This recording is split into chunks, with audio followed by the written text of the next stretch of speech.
atau bergerak seperti ular kepanasan. Jangan. Nah, kemudian yang juga tidak kalah hebatnya, seorang roki atau peruqyah itu harus memiliki kekuatan ruhiyah. Dengan apa? Dengan qiyamul lail dan ibadah rutin. Ya. Tidak mesti harus seorang roki. Ini memang adalah kebiasaan calon penghuni surga.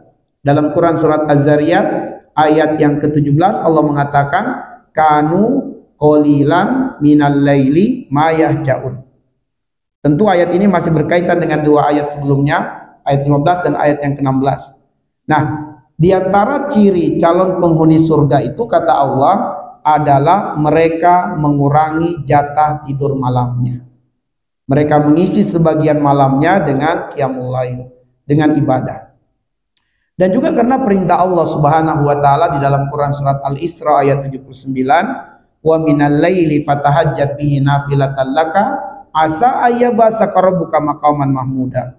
Nah, kalau seseorang itu membiasakan qiyamul lail, dia akan diberikan keutamaan kedudukan yang dekat dengan Allah. Kedudukan yang tinggi, kedudukan yang terpuji. Kata Ibnu Abbas, kedudukan yang terpuji itu maqaman mahmuda adalah posisi yang dekat dengan Allah. Dan kemarin sudah kita bahas secara teori bahwa kedekatan dengan Allah merupakan kunci kemenangan. Kedekatan kepada Allah menjadi benteng terkuat, dan kedekatan kepada Allah menjadi wasilah lepasnya segala gangguan.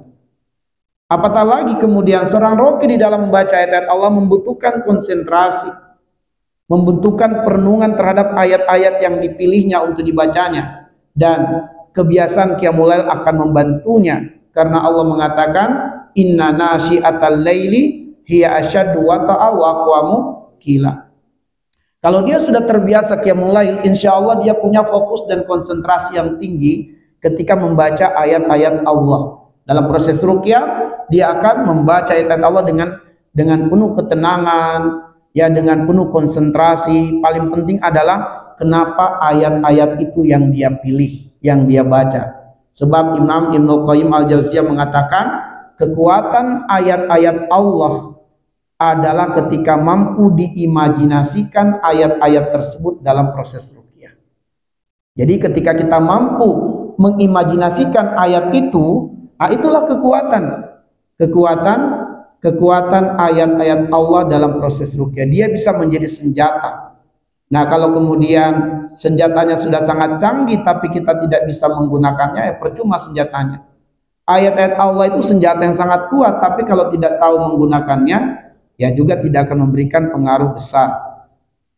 Baik, selanjutnya adalah zikir dan doa perlindungan, ya. Seorang roki harus menjaga zikir pagi dan petang. Allah mengatakan ya di dalam Quran surat Al-Ahzab ayat 4142, ya ayyuhalladzina amanu uzkurullaha dzikran katsira. Lalu Allah mengatakan wazkurisma rabbika bukratan wasila. Kita disuruh untuk banyak-banyak mengingat Allah, terutama di waktu pagi dan petang kita berzikir. Lalu kemudian dalam implementasi ruqyah, benar-benar ilmu ruqyah yang syar'i. Bacaan-bacaan dalam ruqyahnya adalah bacaan yang bersumber dari Al-Quran atau dari doa-doa Nabi Sallallahu Alaihi Wasallam, atau boleh bahasa Indonesia tetapi dengan makna yang jelas, dipahami, dan tidak ada unsur permintaan kepada selain Allah di dalam proses ruqyahnya. Karena itu kita hindari mendatangi seorang roki tetapi menggunakan bahasa-bahasa yang tidak difahami, ya. Kita hindari, sebab ruqyah sendiri secara bahasa artinya jampi-jampi atau baca-baca. Makanya ada ruqyah syar'i, ada ruqyah yang tidak syar'i. Nah, ruqyah yang syar'i ketika bacaannya dari Quran, dari hadis, atau bacaan yang jelas, bacaan yang difahami, dan di dalamnya ada unsur meminta kepada Allah bukan kepada selain Allah. Dan yang terakhir adalah rapi dan selalu menjaga kesucian diri, ya, selalu berwudu. Di dalam kitab Sahih Bukhari di bagian awal di bagian bab tentang wudu. Di situ disebutkan bahwa kebiasaan seorang mukmin adalah menjaga wudu, bukan hanya berwudu untuk sholat, tapi dalam setiap aktivitasnya, begitu batal wudu berwudu lagi, begitu batal wudu berwudu lagi. Kita lakukan dengan cara menjaga wudu kita, ya. Selalu kita jaga wudu dalam keadaan kita bersuci. Penampilan harus selalu rapi dan seterusnya. Nah, inilah persiapan peruqyah sebelum meruqyah, yaitu takdir. Selanjutnya persiapan pasien sebelum diruqyah. Ya, persiapan pasien sebelum diruqyah adalah taubat. Ya, kenapa? Karena memang hukum asalnya Allah mengatakan ma asaba min musibah illa biiznillah. Tidak akan tertimpa suatu musibah kecuali izin Allah. Di antara sebab Allah mengizinkan musibah terjadi pada seorang hamba karena dosanya. Karena dosanya, yaitu di surat An-Nisa ayat 79, wa ma asabaka min sayyi'ah famin nafsika.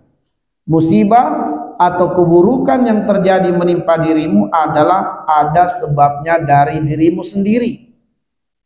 Nah, salah satu bentuk musibah itu gangguan musuh. Di antara gangguan musuh itu gangguan jin. Maka seseorang yang diganggu jin sebenarnya ada dalangnya dari si pasien itu sendiri. Ada penyebabnya.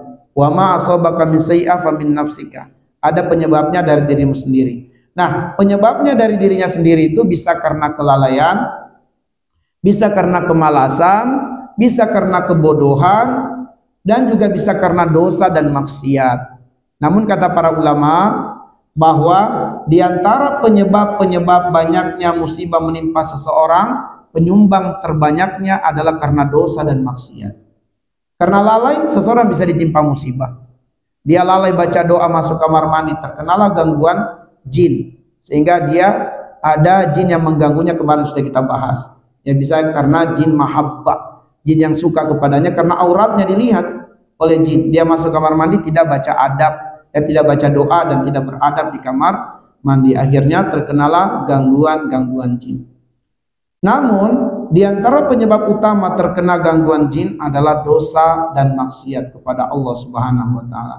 Kemarin sudah kita angkat ayatnya, wa man ya'shu an dzikrir rahman nuqayyid lahu syaitana fahuwa lahu qarin. Ya, siapa yang berpaling dari Al-Qur'an, kami biarkan dia diganggu oleh setan, dikuasai oleh setan, dan setan tidak akan lepas darinya. Setan akan menjadi pendamping setianya.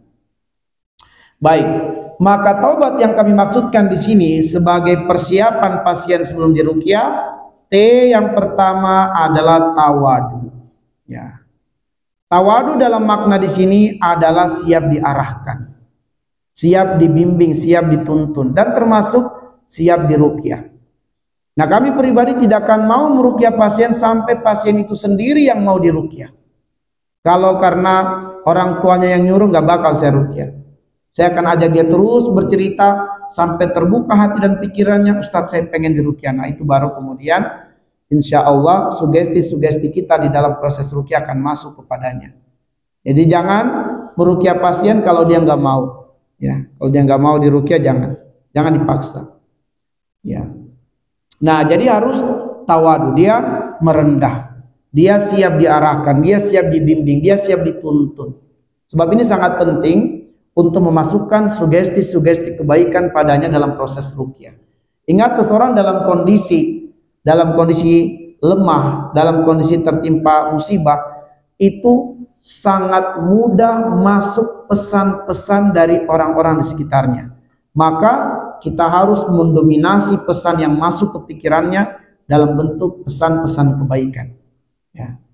Dengan izin Allah, banyak pasien-pasien yang tadinya tidak pernah sholat atau malas sholat, setelah proses ruqyah, karena kita tanamkan sugesti kebaikan di dalam proses ruqyah, dia kemudian berubah gitu ya, berhijrah dengan izin Allah Subhanahu wa taala tentunya. Jadi tawadu. Yang kedua adalah aurat pastikan dalam keadaan tertutup. Ya, aurat tertutup. Ya. Kalau misalnya pasiennya muslimah, pastikan auratnya tertutup, bagian kaki misalnya yang sering kali dilupakan, diabaikan. Ya, gunakan mukena atau sarung, atau dia menggunakan kaos kaki. tertutup ya aurat-auratnya, ya kecuali yang biasa tampak saja. Nah, aurat dalam kondisi dipastikan tertutup. Kemudian usaha yang terbaik, dia harus berikhtiar untuk mendapatkan kesembuhan dengan menggunakan yang namanya ikhtiar. Ikhtiar itu artinya dari kata khair, semua usaha-usaha yang baik yang tidak bertentangan dengan syariat Allah. Maka kita sebagai peruqyah nggak boleh mengatakan nanti kamu nggak usah ke dokter deh, jangan. Tetap kita nasihatkan untuk menempuh semua cara-cara yang tidak bertentangan dengan syariat Allah. Kita pengen dia itu tidak menggantungkan satu-satunya kesembuhan melalui ruqyah, tapi kita katakan Anda harus berikhtiar. Kita nggak tahu ikhtiar mana dari Anda yang Allah ridhoi untuk kesembuhan Anda, dan boleh jadi Allah meridhoi Anda setelah sekian banyak ikhtiar. Jadi Allah anugerahkan Anda sembuh karena Anda sudah menempuh semua cara-cara yang halal yang Allah ridhoi, dan itu menunjukkan kesabaran Anda, dan kesabaran Anda itulah kunci kemenangan. Sehingga tahap terakhir Anda lakukan adalah ruqyah. Allah ridhoi ruqyah sebagai sebab kesembuhan, bukan karena ruqyahnya semata, tapi Allah meridhoi ikhtiar-ikhtiar Anda sebelumnya. Nah, karena itulah kemudian jangan sampai kita menghalangi pasien untuk menempuh cara-cara yang halal, cara-cara yang dibenarkan secara syariat untuk mendapatkan kesembuhan dengan memperbanyak ikhtiar. Kemudian berdoa, berzikir, dan beristighfar. Ini harus kita bimbing. Ya, kita bimbing dia untuk berdoa, memohon kepada Allah agar Allah meridhoi ikhtiarnya dalam bentuk ruqyah supaya menjadi sebab kesembuhan. Dia harus mengingat Allah Subhanahu wa taala, dan dia beristighfar kepada Allah karena musibah bisa karena dosa dan kesalahan-kesalahan yang diperbuatnya. Lalu kemudian aman dari maksiat, aman dari maksiat, ya, aman dari maksiat. Artinya kita nasihatkan dia untuk menjauhi banyak maksiat. Mungkin si fulan ada pernah seorang siswa SMP kelas 3. Orang tuanya datang mengeluh, curhat, Ustadz saya bingung anak saya ini kejadiannya di waktu Covid, karena Covid dipulangkan. Siswa anaknya ini ketika di rumah difasilitasi handphone oleh orang tuanya, itu ternyata nonton film-film porno terus. Selama liburan film-film porno. Sehingga hafalannya banyak hilang. Dia tidak banyak murojaah, hanya nonton film porno. Lalu orang tuanya kaget setelah mendapati handphone itu dibuka, pesan-pesan dia chat dengan, mohon maaf ya, dengan pelacur-pelacur gitu chatnya gitu. Orang tuanya sampai nangis, kenapa ini anaknya seperti ini? Ya. Lalu kemudian dipertemukanlah kami dengan anaknya, karena anaknya setelah itu dia nggak mau lagi kembali ke pesantren, nggak mau lagi sekolah, nggak mau lagi baca Quran. Maka orang tuanya semakin bingung, anak ini sudah kecanduan film-film porno dan seterusnya, dan nggak mau lagi sekolah, nggak mau lagi melanjutkan hafalannya. Akhirnya dengan izin Allah, anaknya dibawa ke tempat kita nasihati, kita ajak dia cerita, sampai akhirnya dia siap untuk diruqyah. Kita doakan sama-sama dengan orang tuanya, kita doakan, lalu kita nasihati untuk dia meninggalkan maksiat, sehingga Allah mengembalikan nikmat kepadanya berupa nikmat menghafal Quran, nikmat semangat lagi belajar. Kita minta kepada Allah, ya Allah kembalikan nikmat ini, jangan dicabut.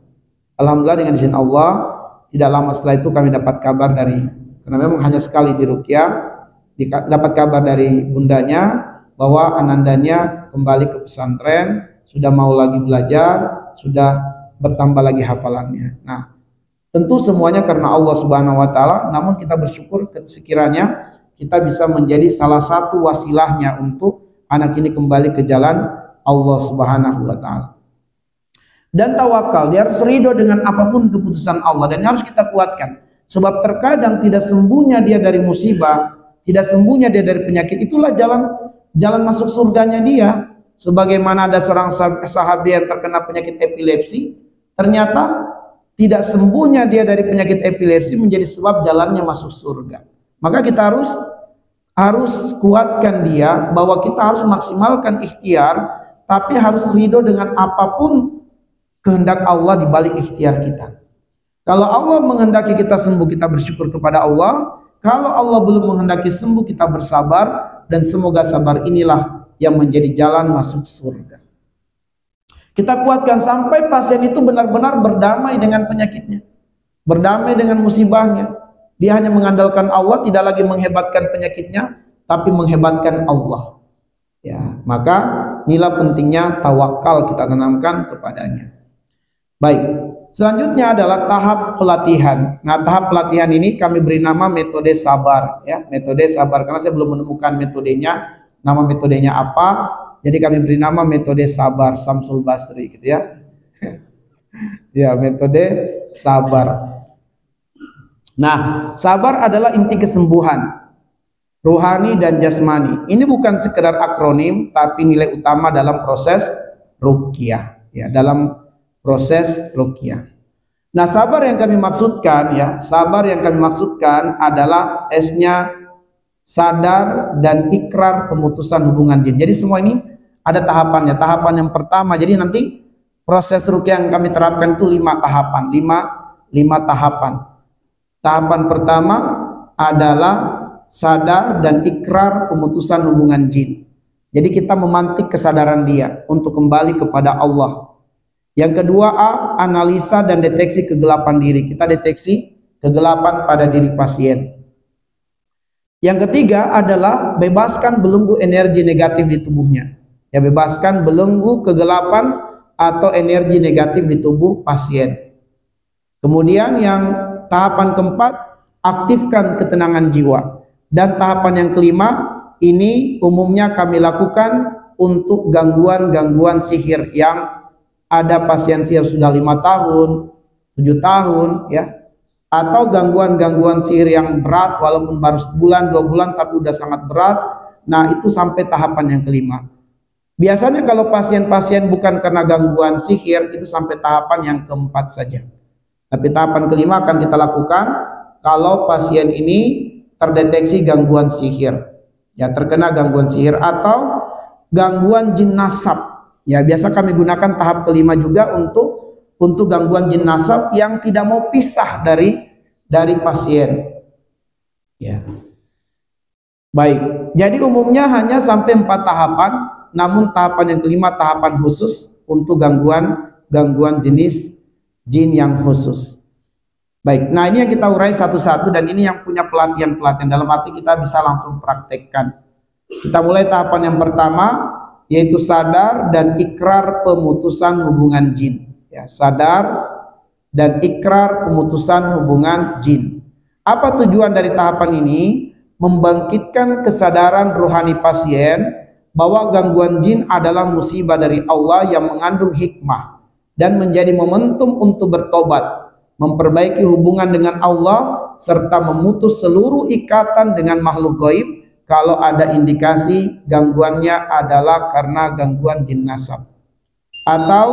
Atau pemutusan hubungan dengan gangguan jin kalau setelah wawancara sebelum proses ruqyah kita lakukan, pasien ini sudah sering berdukun atau sudah mendatangi beberapa tempat perdukunan. Maka nanti dalam sadar dan ikrar pemutusan hubungan jin ini juga termasuk ikrar memutuskan hubungan dengan metode-metode penyembuhan yang tidak syar'i, diantaranya mendatangi perdukunan. Dia ikrar.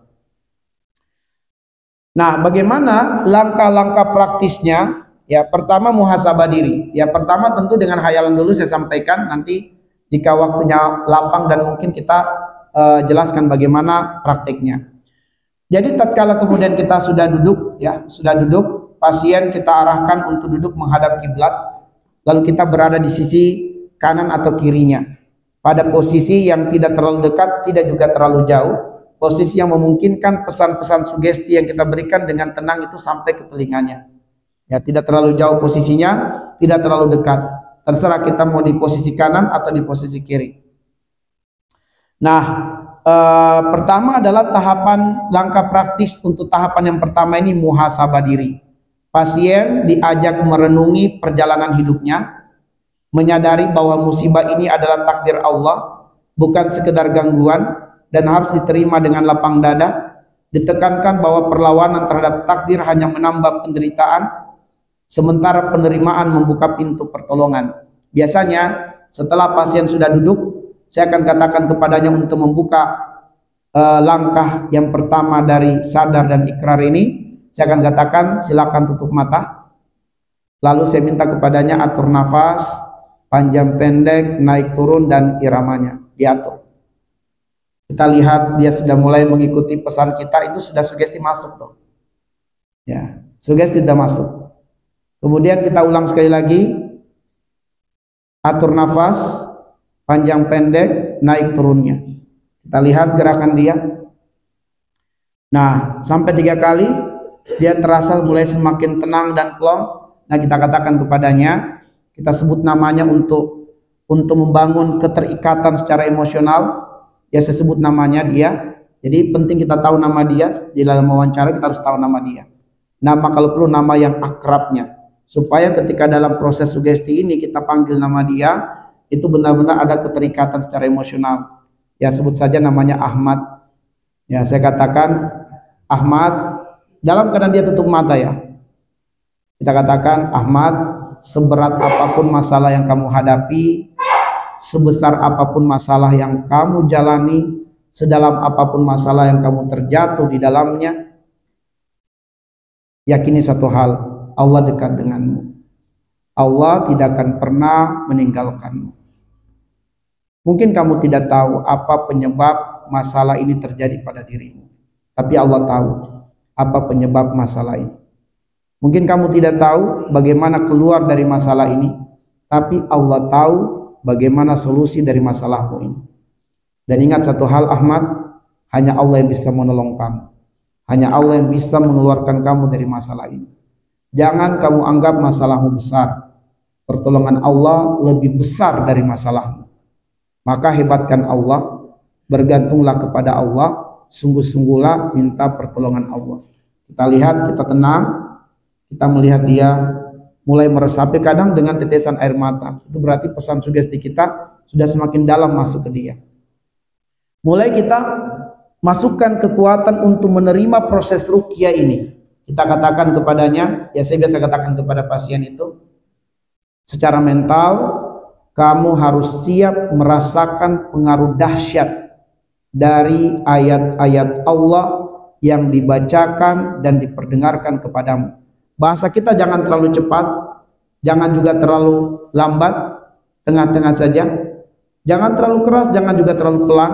Bahasa yang tenang, karena ini adalah bahasa pesan yang harus masuk menembus wilayah kritisnya. Sebab apabila dia masih ada wilayah kritis, masih akan sulit masuk. Jadi kita katakan, secara mental kamu harus siap merasakan pengaruh dahsyat dari ayat-ayat Allah yang dibacakan dan diperdengarkan kepadamu. Ada kekuatan yang mengalir masuk ke dalam tubuhmu. Kekuatan yang akan melepaskan semua belenggu-belenggu kegelapan yang menempel, yang bersembunyi atau mengakar di dalam tubuhmu. Secara mental kamu harus siap untuk merasakan pengaruh dahsyat dari ayat-ayat Allah yang dibacakan dan diperdengarkan kepadamu Ahmad. Ada cahaya yang sangat terang benderang menerangi hati dan pikiranmu. Cahaya itu akan menjadikan hatimu dan pikiranmu tenang, damai, dan bahagia. Cahaya itu akan membuat hati dan pikiranmu rindu untuk selalu berzikir, bersyukur, dan beribadah kepada Allah. Lalu cahaya itu akan menjalar ke seluruh tubuhmu, sehingga semua kegelapan-kegelapan yang menyebabkan sakit, yang menyebabkan galau, yang menyebabkan emosimu tidak stabil, yang menyebabkan ketidaknyamanan terjadi pada dirimu, jika menempel pada tubuhmu akan lepas, akan sirna. Jika bersembunyi pada bagian tertentu di tubuhmu akan terungkap dan akan sirna. Dan jika telah lama menetap, telah lama mengakar di dalam tubuhmu, akan tercabut dan akan sirna. Setelah itu saya diam sejenak, saya perhatikan dia. Kadang juga sudah disertai dengan air mata, bukan air mata kesurupan, tapi air mata yang menunjukkan pesan kita telah masuk. Lalu kemudian kita mulai masuk ke wilayah pengakuan. Ya, pengakuan. Kita katakan salah satu wasilah untuk mengundang pertolongan Allah dan merasakan pengaruh dahsyat dari ayat-ayat Allah adalah akui bahwa musibah yang terjadi pada dirimu adalah karena dosa. Kita kutipkan ayat Allah surat An-Nisa ayat 79, wa ma asabaka min sayyi'ah famin nafsika. Musibah yang menimpamu adalah karena dosamu. Ahmad, lafazkan istighfar dengan tulus. Lafazkan istighfar dengan ikhlas. Lafazkan istighfar dengan sungguh-sungguh. Bahasa kita juga bahasa yang penekanan-penekanannya seperti itu. Sebab ini bukan bahasa umum, ini bahasa sugesti. Setelah itu kemudian dia mulai melafazkan istighfar. Bahkan kita bimbing juga untuk semakin merasa, untuk semakin menguatkan dia, mendorong kalimat istighfar itu dari hati. Ucapkan Ahmad, Astaghfirullahalazim wa atubu ilaih. Dia mulai mengikuti. Kita ulang lagi, Astaghfirullahalazim wa atubu ilaih. Sampai 3 kali kita ikutkan dia dengan ucapan itu, Astaghfirullahalazim wa atubu ilaih. Lalu kita pesankan untuk terus mengulang dan mengulang. Maka dia mengulang tanpa kita bimbing lagi, dia mulai mengucapkan Astaghfirullahalazim wa atubu ilaih, Astaghfirullahalazim wa atubu ilaih. Nah, sembari dia mengucapkan itu, kita katakan kepadanya, Ahmad, sambil engkau beristighfar kepada Allah dengan tulus, dengan ikhlas dan sungguh-sungguh, periksa hubunganmu dengan Allah. Jika terbayang ada larangan-larangan Allah yang kamu kerjakan. Nah, di sini tadi pentingnya pesan wawancara di awal. Oh, ternyata dia jarang sholat. Nah, kita masukkan di situ. Periksa hubunganmu dengan Allah. Kalau terbayang banyak perintah-perintah Allah yang kamu lalaikan, seperti sholat, maka bertekad kuatlah membaguskan hubunganmu dengan Allah. Kalau terbayang dosa-dosa yang kamu lakukan, larangan-larangan Allah yang kamu kerjakan, nah ini penting juga kita dapatkan informasi sebelumnya. Maka kita pesankan di situ. Misalnya kamu dapati dirimu suka nonton film porno, bertekad kuat untuk menghentikannya, untuk meninggalkannya, karena Allah kamu lakukan. Periksa hubunganmu dengan orang tuamu. Ya, kalau dia seorang muslimah dan dia sudah ada suami, maka pertama kita katakan periksa hubunganmu dengan suami. Jika terbayang olehmu ada sikap, ucapan, perbuatanmu yang menggores luka di hati suamimu, bertekadlah untuk membaguskan hubunganmu dengan suamimu. Periksa hubunganmu dengan orang tuamu. Kalau terbayang ada sikapmu, ucapanmu, perbuatanmu yang menggores luka di hati orang tuamu, membuat orang tuamu marah, kecewa, bertekadlah menjadi anak yang terbaik kepada orang tua. Bertekadlah menyempurnakan baktimu sebagai anak. Ahmad, di dalam hatimu tidak boleh lagi ada dendam, tidak boleh lagi ada kebencian, tidak boleh lagi ada kemarahan. Kalau terbayang ada sejumlah wajah orang-orang yang pernah menyakiti kamu, memfitnahmu, menuduhmu, menggibahimu, maafkan dia karena Allah. Kita kutipkan ayat Allah, salah satu akhlak calon ahli surga, wal kaziminal ghaidha wal afina anin nas. Mungkin berat memaafkan, tetapi ganjarannya sangat berat jika kamu berhasil melakukannya, yaitu jangan marah dan maafkan orang-orang yang menyakitimu, meskipun yang menyakitimu tidak minta maaf. Nah, ketika dia mengikuti terus sugesti-sugesti ini, kita lihat lafaz istighfarnya semakin dalam diucapkan, bahkan disertai dengan ketundukannya. Dia menunduk itu berarti sudah semakin masuk tuh. Ya, atau dia disertai dengan air mata. Kita lihat ekspresi wajah dia. Nah, pada posisi itu kita katakan sekarang tetap dalam keadaan tutup mata ya. Dan ini dari awal kita sampaikan, jangan buka mata kecuali saya minta Anda membuka mata. Nah, setelah tadi kita katakan lagi kepadanya, Ahmad, sekarang di hati kamu yang paling dalam, di sini ada keluargamu, ada saya, tapi kami tidak mendengarkan apa yang ada di dalam hatimu. Tapi Allah dengar. Allah dengar. Sekarang di hati kamu yang paling dalam, sampaikan hajatmu kepada Allah. Apa hajatmu kepada Allah? Minta sekarang sama Allah di hati kamu yang paling dalam. Dan apa yang kamu keluhkan, kamu sedihkan, adukan sekarang kepada Allah. Adukan kamu merasakan ada sakit di bagian tertentu di tubuhmu, sudah ikhtiar kemana-mana nggak sembuh, adukan sama Allah sekarang. Nah, setelah kemudian dia menyampaikan hajatnya, dia kemudian mengadukan keluhan-keluhannya, kita tanya apakah kamu sudah menyampaikan hajatmu dan sudah mengutarakan pengaduan kepada Allah. Dia mengangguk sudah. Kita katakan kepadanya, tanamkan keyakinan kuat dan mendalam di hatimu. Hanya Allah yang bisa kabulkan.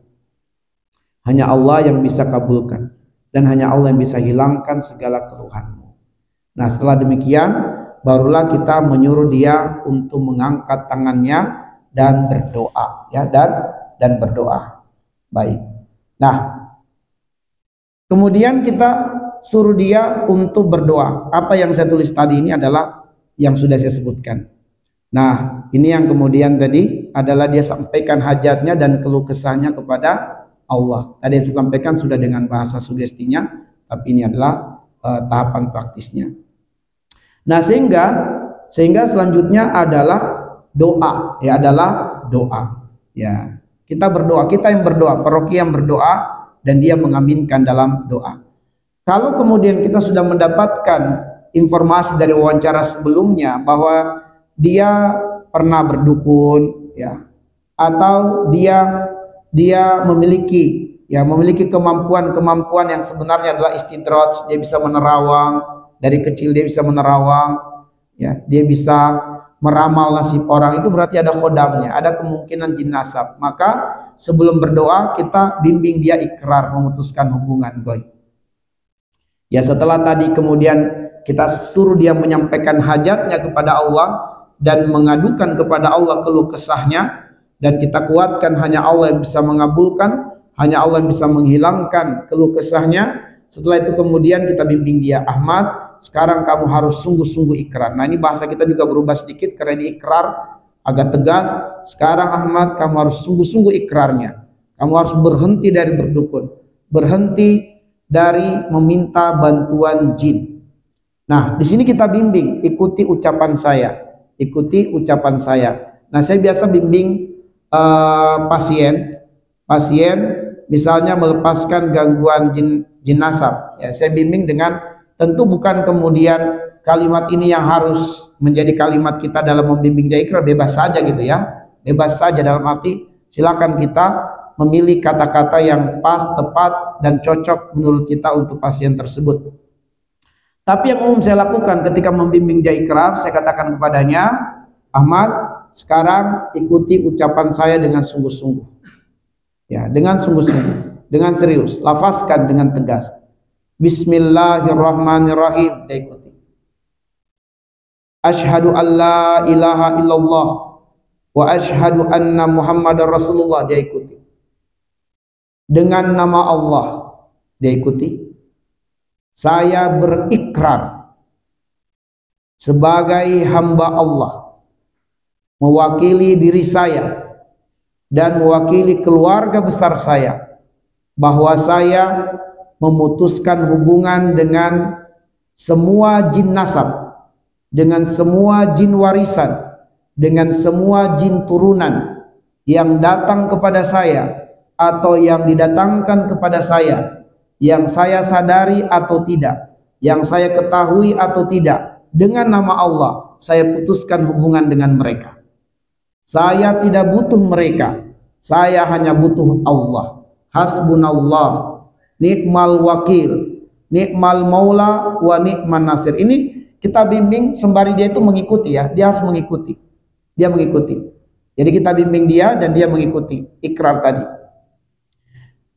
Dengan nama Allah, dia ikuti lagi, dengan nama Allah yang maha berkuasa atas segala sesuatu, saya memohon kepadanya dengan kekuatannya yang sempurna untuk melepaskan jin-jin tersebut dari kehidupan saya, memisahkan mereka dari kehidupan saya, sebagaimana Allah memisahkan antara langit dan bumi. Saya memohon kepada Allah dengan kekuatannya yang sempurna untuk menjauhkan jin-jin tersebut dari kehidupanku dan menjauhkan kehidupanku dari jin-jin tersebut sebagaimana Allah menjauhkan antara timur dan barat. Kemudian kita lanjutkan lagi. Dengan nama Allah, saya memohon kepadanya untuk menjadikan setiap makanan dan minuman yang masuk ke dalam tubuh saya menjadi kekuatan bagi saya, kesehatan bagi saya, namun menjadi racun mematikan bagi jin-jin tersebut. Dengan nama Allah, saya mengikhlaskan, saya memaafkan semua kezoliman jin-jin tersebut, sekiranya mereka kembali ke jalan Allah dengan bertobat dan tidak lagi mengganggu hamba-hamba Allah. Saya maafkan mereka karena Allah. Tahapan terakhir, kalimat terakhirnya, sekiranya jin-jin tersebut tetap sombong, angkuh, dan tetap berniat ingin mengganggu dan menteror, saya memohon kekuatan dari Allah untuk menghinakan mereka melalui wasilah ruqyah ini. Nah, itulah ikrar yang saya bimbingkan atau saya tuntunkan kepada pasien yang kita sudah dapatkan informasi sebelumnya bahwa dia pernah berdukun atau masih sering berdukun. Jangan diruqyah sampai dia mau bertobat dengan itu. Kemudian dia juga harus tulus serius melepaskan jin nasab pada dirinya. Walaupun dia sudah mendapatkan banyak kekuatan, dia bisa menerawang, kita katakan itu penyakit, harus dibuang, harus dilepas sampai dia benar-benar siap melepaskan itu dan tidak lagi menganggap itu kekuatan atau kelebihan. Insya Allah akan, dengan izin Allah, akan banyak perubahan-perubahan kebaikan kepada orang tersebut. Nah, setelah itu baru kita doa, ya, baru doa kita minta kepada Allah, ya, ampunan dan perlindungan dari Allah, permohonan dan penjagaan, penyerahan total diri kepada Allah. Ya, kalau lafaz doa selain bahasa Arab, saya juga pilih bahasa Indonesia untuk semakin menguatkan dia juga di dalam doa. Di antaranya saya ucapkan seperti ini. Saya ucapkan seperti ini dalam berdoa kepada Allah. Setelah bahasa Arab doanya, saya pilihkan bahasa Indonesia yang bisa diresapi olehnya. Ya Allah, pada pagi hari ini atau siang atau sore atau malam sesuai dengan waktu kita meruqyah. Ya Allah, di pagi hari ini kami hambamu yang fakir menengadahkan tangan kepadamu. Engkaulah Rabb yang maha kuat, maha perkasa. Engkaulah Rabb yang maha sempurna dan tidak tersentuh pada engkau kekurangan sedikit pun. Kami hambamu yang lemah, banyak kekurangan, jauh dari kesempurnaan. Ya Allah, engkaulah Al-Fattah yang maha mampu menghadirkan jalan keluar dalam setiap persoalan-persoalan pelik hambamu. Engkaulah Ar-Razzaq yang maha mampu mendatangkan rezeki, termasuk rezeki kesembuhan dari berbagai arah yang tidak kami sangka-sangka. Ya Allah, engkaulah Al-Mujib yang maha mampu mengijabah setiap doa dan setiap harapan, maha mampu menghilangkan setiap kedukaan, ketakutan dan kesedihan. Ya Allah, dengan sifat Rahman dan Rahimmu, engkau tidak akan mengecewakan tangan-tangan hambamu yang tertengadah kepadamu. Dengan sifat Rahman dan Rahimmu, engkau tidak akan mengingkari janjimu kepada hambamu. Wa man yatawakkal 'ala Allah fahuwa hasbuh. Siapa di antara hambamu yang bertawakal kepadamu, engkau akan penuhi hajatnya. Ya Allah, Antas Samiul Alim, engkau mendengarkan apa yang hambamu ini telah hajatkan kepadamu. Kadang kita sebut nama dia, kita katakan, ya Allah, engkau mendengarkan apa yang hambamu Ahmad telah hajatkan kepadamu, dan engkau pun mendengarkan keluhan dan kesedihannya. Ya Allah, engkau yang maha berilmu tentang keadaannya, lahiriahnya, batiniahnya, luar dan dalamnya. Ya Allah, tanamkan keimanan kuat di dalam hatinya. Hanya engkau yang bisa mengabulkan hajatnya, hanya engkau yang bisa menghilangkan kedukaannya, ketakutan dan kesedihannya. Ya Allah, ridhoilah ruqyah ini sebagai wasilah kebaikan untuknya, sebagai wasilah kesembuhan, terkabul hajatnya, dan jauh dari apa yang dia takutkan dan sedihkan. Ya Allah, jadikanlah ayat-ayat-Mu yang kami bacakan dan kami perdengarkan kepadanya menyatu dengan partikel-partikel udara di ruangan ini, masuk ke telinganya, dihirup oleh hidungnya, diserap oleh pori-pori tubuhnya, menjadi kekuatan yang mengalir masuk ke dalam tubuhnya, menghancurkan semua belenggu-belenggu kegelapan dalam dirinya, menjadi cahaya yang menerangi hatinya dan pikirannya, menjadikan hatinya tenang, damai dan bahagia, menjadikan hati dan pikirannya rindu berzikir, bersyukur dan beribadah kepadamu. Ya Allah, sekiranya ada dosa yang diperbuat hamba-Mu, ampunilah dosanya, kesalahannya, kealpaannya dan kehilafannya. Ya Allah, berilah hidayah kepada hamba-Mu untuk menjadi hamba-Mu yang dekat dengan-Mu, memaksimalkan potensinya untuk semakin dekat dengan-Mu. Terus barulah kita bimbing dengan doa bahasa Arab lainnya yang umum sebagai penutup dari doa-doa kita. Nah, itulah doa yang biasanya kami panjatkan. Jadi memang tahapan ini agak lama, sebab ini yang paling mendasar menurut saya. Dan kalau dia bisa melewati sampai tahapan doa tadi, insya Allah nggak ada yang keserupan. Dalam arti sejauh pengalaman kami menangani pasien dengan gangguan pasien yang berat sekalipun, ya berat dalam arti sebelum kita tangani sampai ngamuk-ngamuk, teriak-teriak, sampai lempar ini lempar itu, bahkan memukul peroki sebelumnya misalnya gitu. Tapi begitu kemudian dia bisa melewati tahapan sampai doa dengan izin Allah, dia terkendali, nggak kesurupan, ya. Biasanya terjadi kesurupan itu baru di tahap awal atur nafas, itu langsung kesurupan. Tapi bukan karena kemudian dengan sebab rukyah, tapi memang orang ini mentalnya sudah kalah di awal. Nah, itulah kenapa akhirnya sebelum kita lakukan tahapan ini, nasihati dulu, kuatkan dulu sebelum masuk kepada proses rukyah tadi.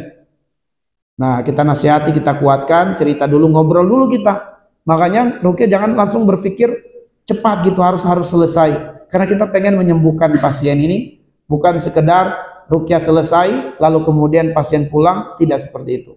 Kita pengen betul-betul dia ini sembuh, dia ini dekat dengan Allah. Maka kita sabar ya dalam menangani pasien dan juga sugesti-sugesti tadi. Nah, di tahapan awal ini yang paling lama memang. Baru tahapan-tahapan berikutnya ya lama juga, tetapi yang paling lama di tahap yang pertama ini. Baik, sekarang masuk ke tahapan kedua. Nah, itu tahapan yang pertama. Tapi insya Allah tahapan kedua ini akan sudah sangat mudah karena tahapan pertama berhasil kita lalui. Ya, berhasil kita lalui. Nah, setelah tahapan pertama tadi kita minta kepada pasien sekarang buka mata. Dia buka matanya, kemudian kita suruh untuk relax, silakan minum dulu. Dia minum aja, di santai, kita ngobrol santai sebelum kita masuk ke tahapan yang kedua. Jadi nggak langsung full dari awal sampai akhir itu, nggak ada jeda-jeda, harus ada jeda. Ya, setiap tahapan kita jeda. Nah, jadi setelah tahapan yang pertama kita suruh buka mata. Biasanya kalau dia adalah seorang istri, ada suaminya, sekarang minta maaf kepada suami. Dia minta maaf kepada suaminya. Sebelum kita bilang, saya katakan kepadanya, sebelum kita masuk ke tahap kedua, sekarang kamu minta ridho suami. Udah, minta maaf sama suami. Biasa itu udah nangis tuh. Dia minta maaf ke suaminya sambil nangis, berpelukan. Kenapa? Sugesti sudah masuk, alhamdulillah. Seorang anak menangis, dia minta maaf kepada orang tuanya. Ya, cuman memang kita melarang kepada misalnya Mas Tibi jangan ambil video, sebab rukyah itu aib pasien, nggak boleh disebarkan, nggak boleh disiarkan. Jadi nggak usahlah orang harus tahu, sebab bukan karena metode kita yang membuat pasien ini sembuh, sadar tobat, tapi ini semua dari Allah. Jadi saya melarang untuk divideokan atau di-share. Kalau ada keluarga yang videokan, saya sampaikan silakan, bukan untuk di-share, untuk mungkin memperlihatkan kepada dia dan seterusnya bahwa pertolongan Allah itu dekat, tapi jangan di-share, Nah, kecuali misalnya untuk sekedar deteksi, saya katakan ambil jarak jauh supaya tidak terlalu nampak wajah pasien. Kadang dari belakang aja, belakang pasien yang difoto, supaya sekedar sekedar dokumentasi, ya, untuk kemudian kita juga bantu share lagi ke yang lain, tanpa harus membuka aib dari pasien tersebut. Nah, setelah kemudian dia minta maaf ke orang-orang di sekitarnya, terutama keluarganya, sudah siap? Sudah Ustadz, ayo duduk kembali. Ya, duduk lagi dia ke posisi semula. Ya, duduk di posisi semula. Selagi dia masih bisa duduk, duduk. Kalau memang tidak bisa duduk, jangan paksa harus duduk, boleh baring. Santai aja dalam ruqyah ini ya, santai. Duduk pun harus duduk yang paling nyaman menurut dia. Nah, setelah dia duduk, sudah siap masuk di tahap kedua, siap Ustadz. Oke, silakan tutup mata lagi. Ya, tutup mata. Masuk ke tahap kedua, analisa dan deteksi kegelapan diri.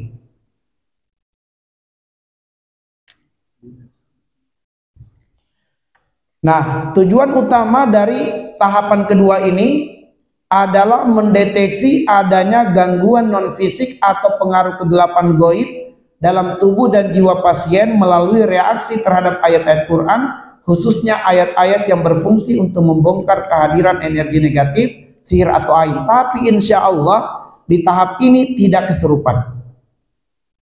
Asal dia bisa melewati tahapan pertama tadi, tahapan yang kedua ini insya Allah nggak akan kesurupan. Namun dia mendeteksi adanya ketidaknyamanan dalam tubuhnya. Ya. Dia mendeteksi adanya ketidaknyamanan di dalam tubuhnya. Nanti akan kita sebutkan.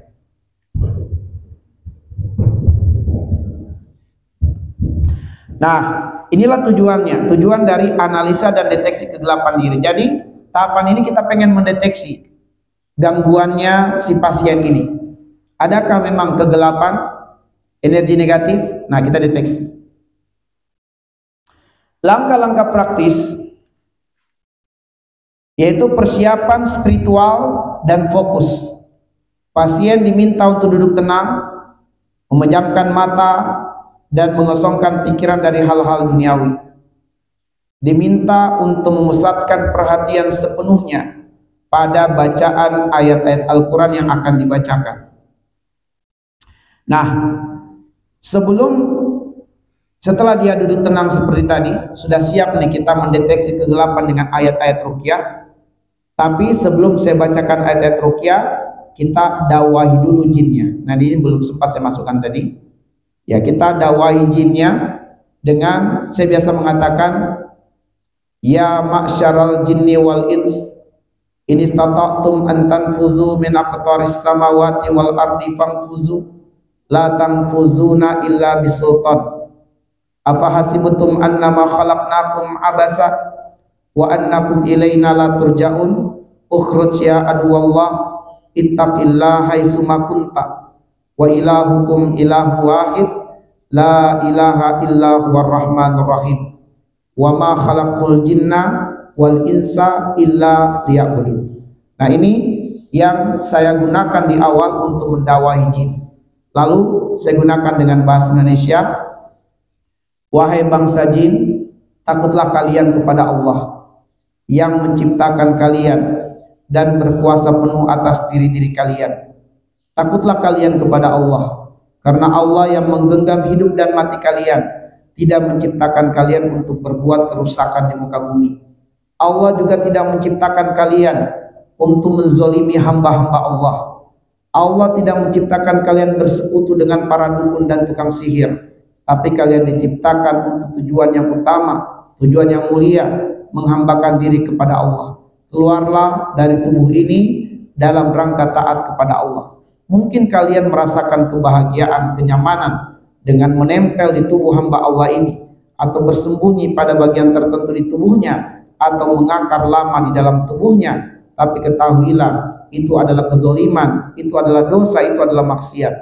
Kebahagiaan yang sejati adalah ketika engkau taat kepada Allah. Keluarlah wahai jin dari tubuh ini, pergilah kamu ke Mekah, pergilah engkau ke Madinah, belajar Islam di sana.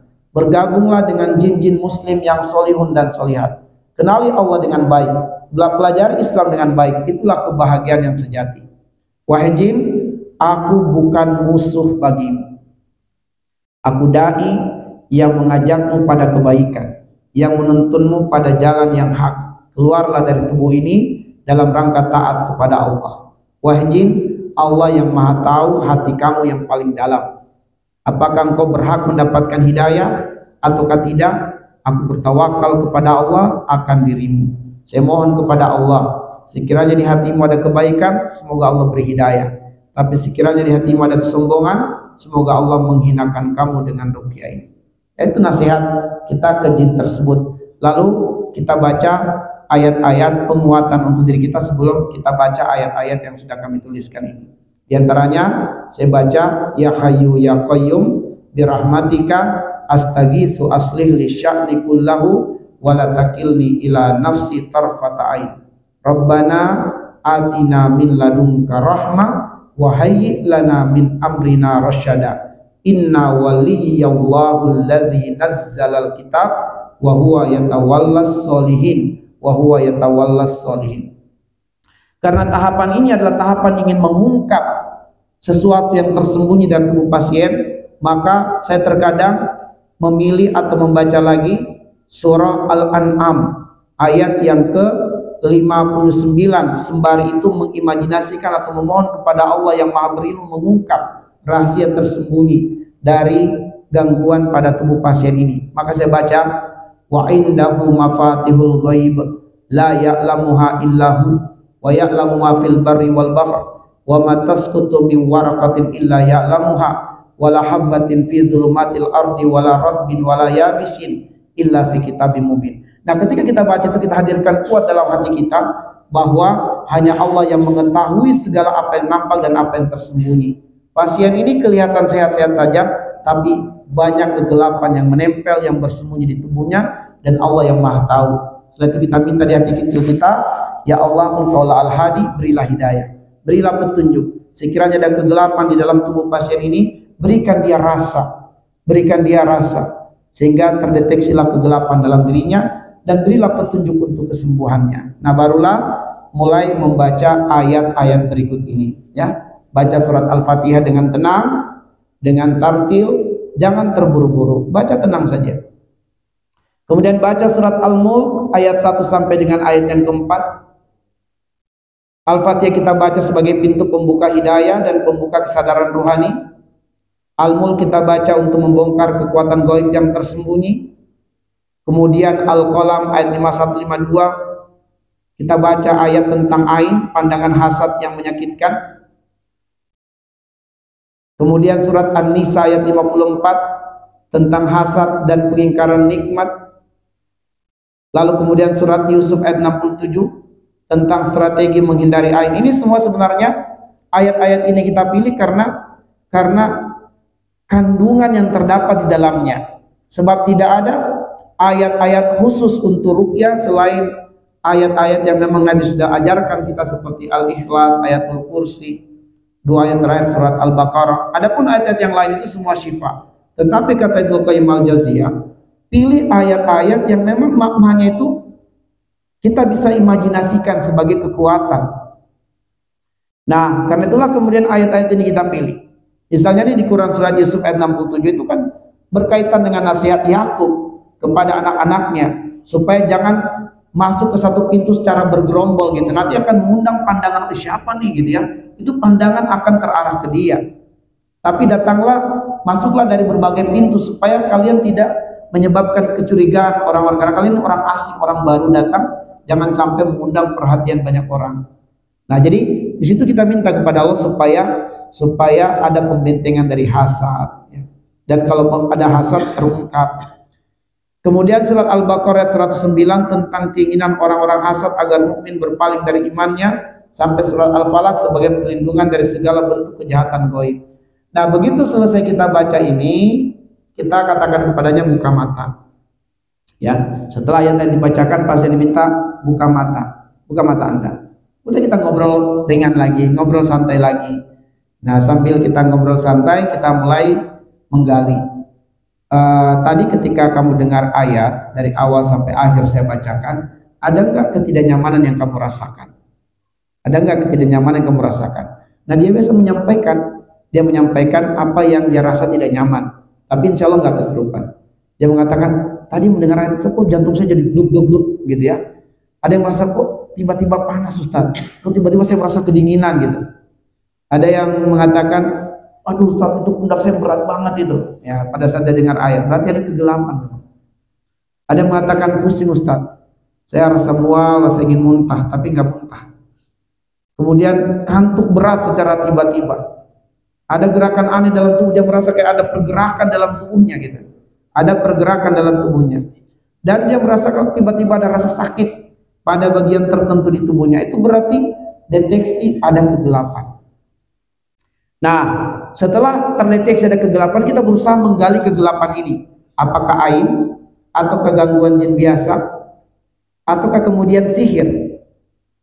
Nah, lalu kemudian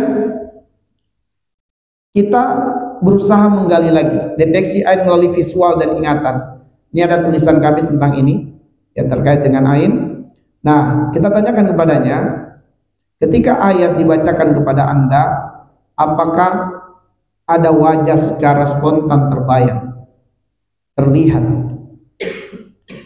Nah, jika kemudian, iya Ustadz, kok tiba-tiba dari awal ayat sampai akhir itu ada wajah seperti melihat saya gitu, terbayang dengan jelas.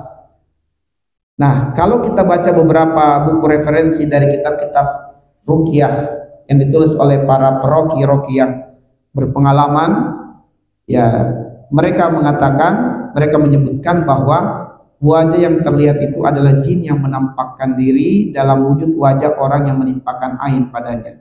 Seraya jin itu memberikan pesan, ini orang yang menimpakan ain kepadamu, ambil bekasnya, saya pergi. Nah, itu pesan yang diberikan oleh jin tersebut melalui penampakan wajah yang terlihat dalam proses ruqyah. Atau tiba-tiba dia teringat satu nama gitu, atau beberapa nama, pokoknya nama itu terulang-ulang terus dalam ingatannya. Nah, sehingga kita mendeteksi bahwa orang ini terkena ain dari wajah orang yang terlihat.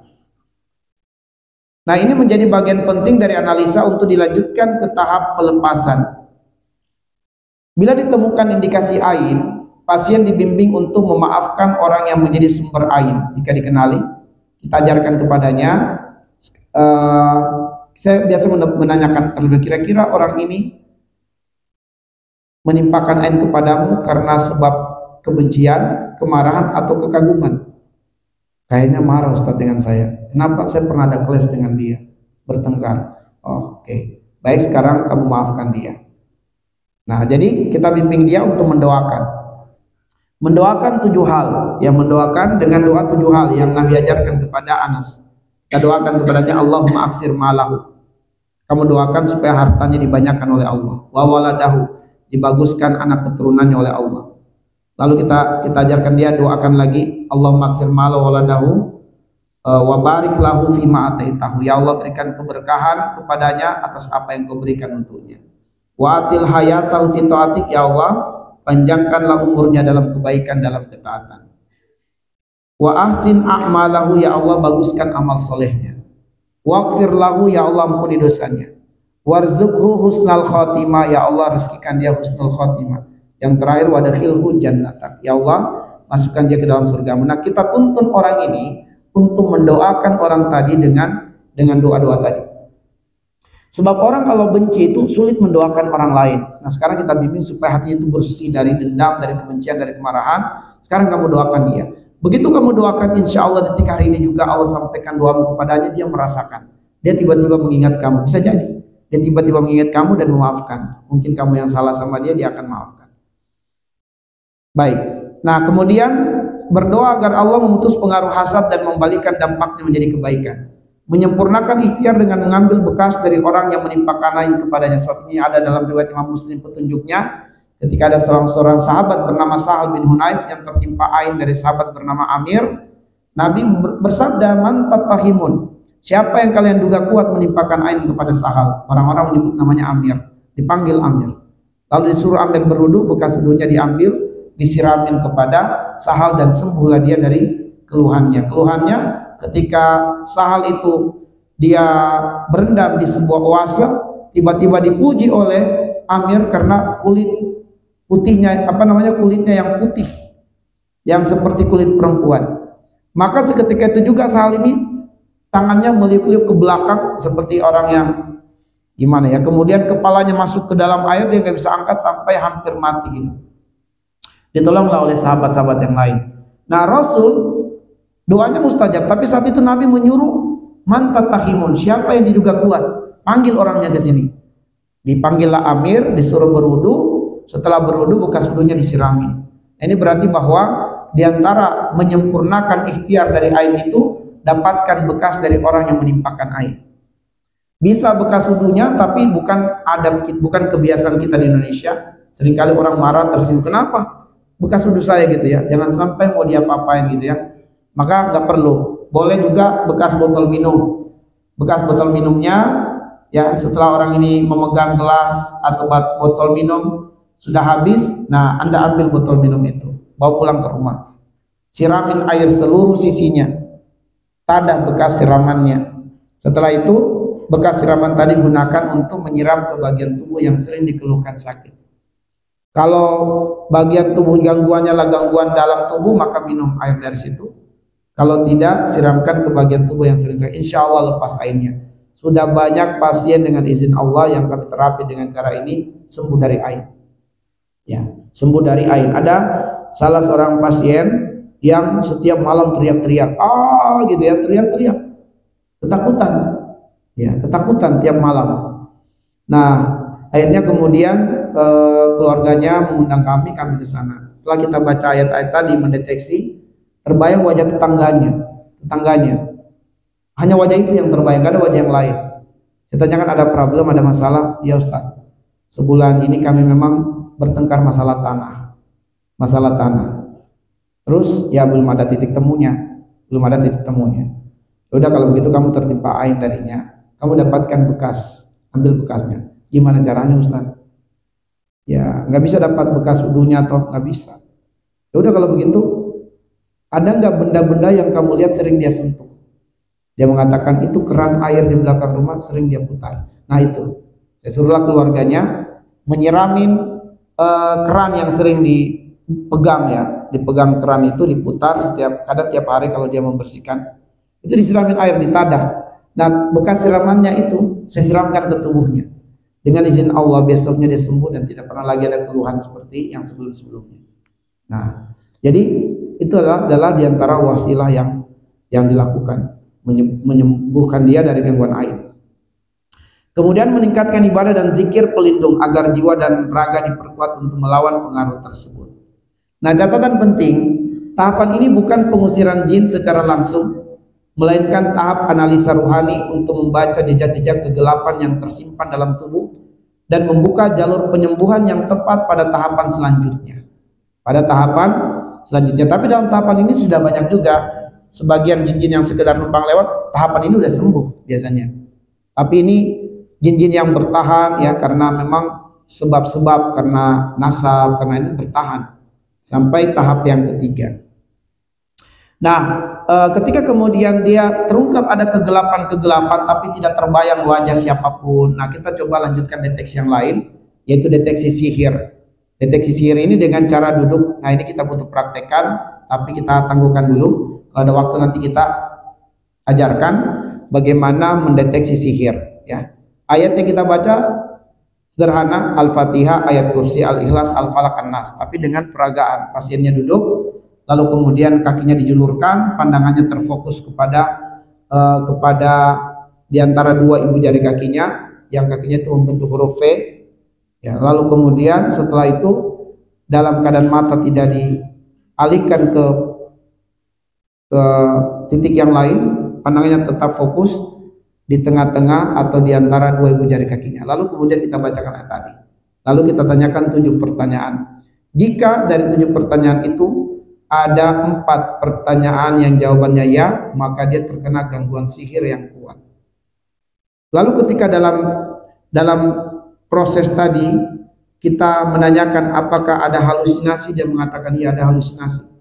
Dia melihat tiba-tiba kakinya bergoyang ya, halusinasi dia. Tiba-tiba kabur terang, ada warna-warni, ada kepala tengkorak. Pernah di Depok ada pasien sihir yang kami ruqyah, dia melihat di jempol kakinya itu ada perempuan ya, penampilan seperti kuntilanak yang duduk di jempol kakinya. Jadi jempol kakinya itu berubah menjadi kuntilanak. Itu halusinasi namanya, halusinasi. Nah, ada yang melihat jempol kakinya itu kok tiba-tiba membesar bengkak, padahal tidak, tapi itu halusinasi. Nah, itu halusinasi mengindikasikan gangguan sihirnya sudah lama masuk, sudah lama menimpa dirinya, ya mungkin tahunan. dan memberikan kita petunjuk bahwa pengaruh sihirnya udah sampai ke tulang-tulang di dalam tubuhnya. Udah, dalam versi dukun ini termasuk jenis sihir yang keras. Tapi insya Allah kita kuatkan dia bahwa semuanya akan hancur dengan izin Allah. Yang penting Anda sabar. Nah, jadi nanti kita praktekkan kalau memang cukup waktunya, kita ajarkan bagaimana mendeteksi sihir dan menanyakan kepadanya 7 pertanyaan untuk memastikan sihirnya lemah atau kuat. Jika dari 7 pertanyaan ada jawaban 3, ya tidak sampai 4, berarti dia terkena sihir, tapi sihirnya lemah. Sihirnya lemah, nggak terlalu kuat. Ya, biasanya sihir yang kuat itu kalau jin yang dilebatkan itu jin marid atau jin yang bersayap sebagaimana yang kita sebutkan kemarin. Tapi kalau jin-jinnya yang tidak terlalu kuat, mungkin jin anjing atau jin ular ya yang menjadi jin yang mengganggu. Baik, tahapan berikutnya adalah tahapan yang keempat, bebaskan belenggu energi negatif. Nah, setelah tadi tahapan yang ketiga, ya kita istirahat lagi, santai lagi, minum-minum teh, minum kopi gitu ya. Saya juga terkadang minum kopi, makan kue, dia juga saya suruh makan kue. Santai, santai. Jangan terburu-buru dalam proses ruqyah.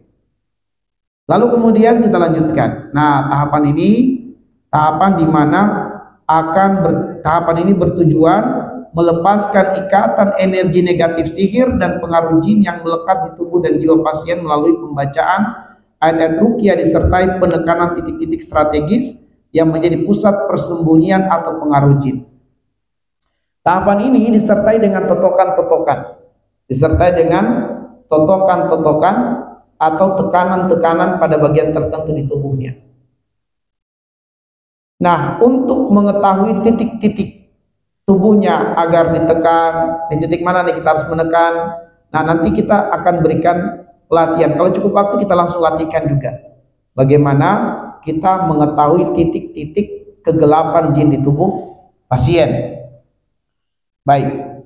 Jadi ada 2 PR-nya nih kita akan praktekkan. Yang pertama tadi mendeteksi gangguan sihir. Lalu kemudian yang kedua, bagaimana kita dengan dugaan kuat meminta petunjuk Allah menemukan titik-titik persembunyian jin di tubuh manusia, di mana tempat-tempat larinya gitu. Ya kita bisa menekan. Makanya biasa yang melihat kami meruqyah itu berpindah-pindah. Terkadang di bawah di kakinya kami menekan, setelah itu pindah lagi ke kepalanya, pindah lagi ke punggungnya gitu ya, berpindah-pindah. Kenapa? Karena ya kita menduga kuat larinya ke sini, larinya ke situ. Baik. Kita lanjutkan.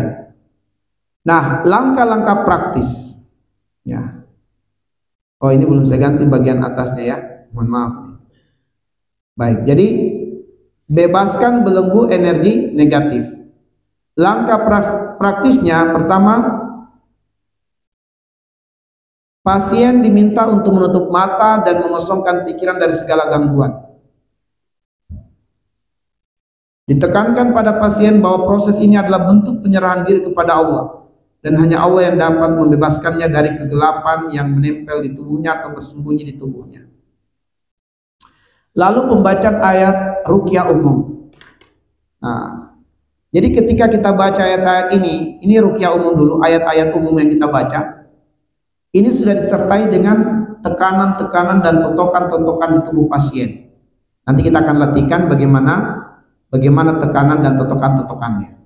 Jadi peruqyah mulai membacakan ayat-ayat standar ruqyah syariah secara tartil dengan kehusyukan dan pengharapan. Baca Al-Fatihah, Al-Baqarah ayat 1 sampai 5, 102, 255, 258, 283 sampai 280. Ini harus dihafal memang. Harus dihafal.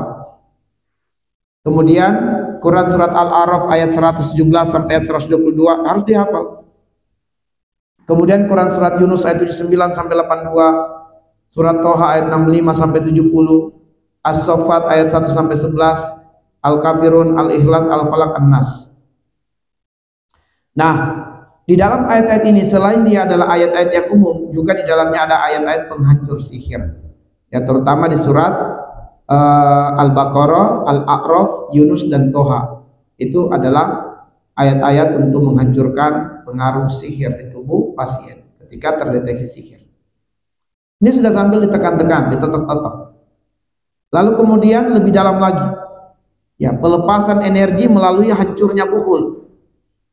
Nah, ini termasuk nanti jin-jin nasab itu bacakan ayat ini untuk melepaskan ikatan-ikatan buhul, ikatan perjanjian di tubuh pasien itu dengan ayat-ayat ini. Kita baca misalnya atau ayat 1 bara'atu minallahi wa rasulih ilal ladzina ahadu minal musyrikin. Jadi kita bacakan ayat ini. Al-An'am 162 163, An-Nahl ayat 26, Al-Furqan 23, Al-Anbiya ayat 30. Al-Ahzab ayat yang ke-68.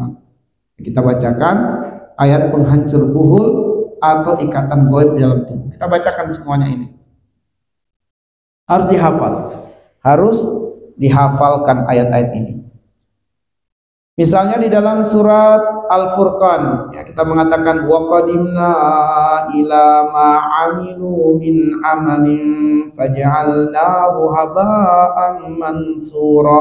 Haba'an mansura kita hayalkan imajinasi buhul yang blak, hancur berantakan. Ya, kita imajinasikan di situ. Haba'an mansura kita imajinasikan adalah buhul yang hancur berkeping-keping. Kemudian misalnya di surat An-Nahl ayat 26, ya. Qad makara alladzina min qablihim fa atallahu bunyanahum minal qawa'id fa kharra 'alaihimus saqfu min fawqihim wa atahumul adzabu min haitsu la yash'urun. Jadi Allah menghancurkan rumah-rumah tempat persembunyian daripada jin-jin itu. Kita imajinasikan sebab dalam ayat ini adalah bagaimana orang-orang yang kafir itu dihancurkan rumah-rumahnya, tempat-tempat tinggalnya oleh Allah, lalu kemudian datang azab kepada mereka dari berbagai arah yang tidak disangka-sangka. Maka jin-jin yang sombong mau lari kemanapun mereka akan menemukan hukuman dari berbagai arah. Jadi ayat-ayat ini semua punya makna, walaupun sebenarnya banyak ayat yang lain. Tidak harus ayat ini, hanya saja ayat ini yang sering kami gunakan karena kandungan makna di dalamnya. Baik, selanjutnya adalah intervensi fisik ringan, ya, totokan dan tekanan.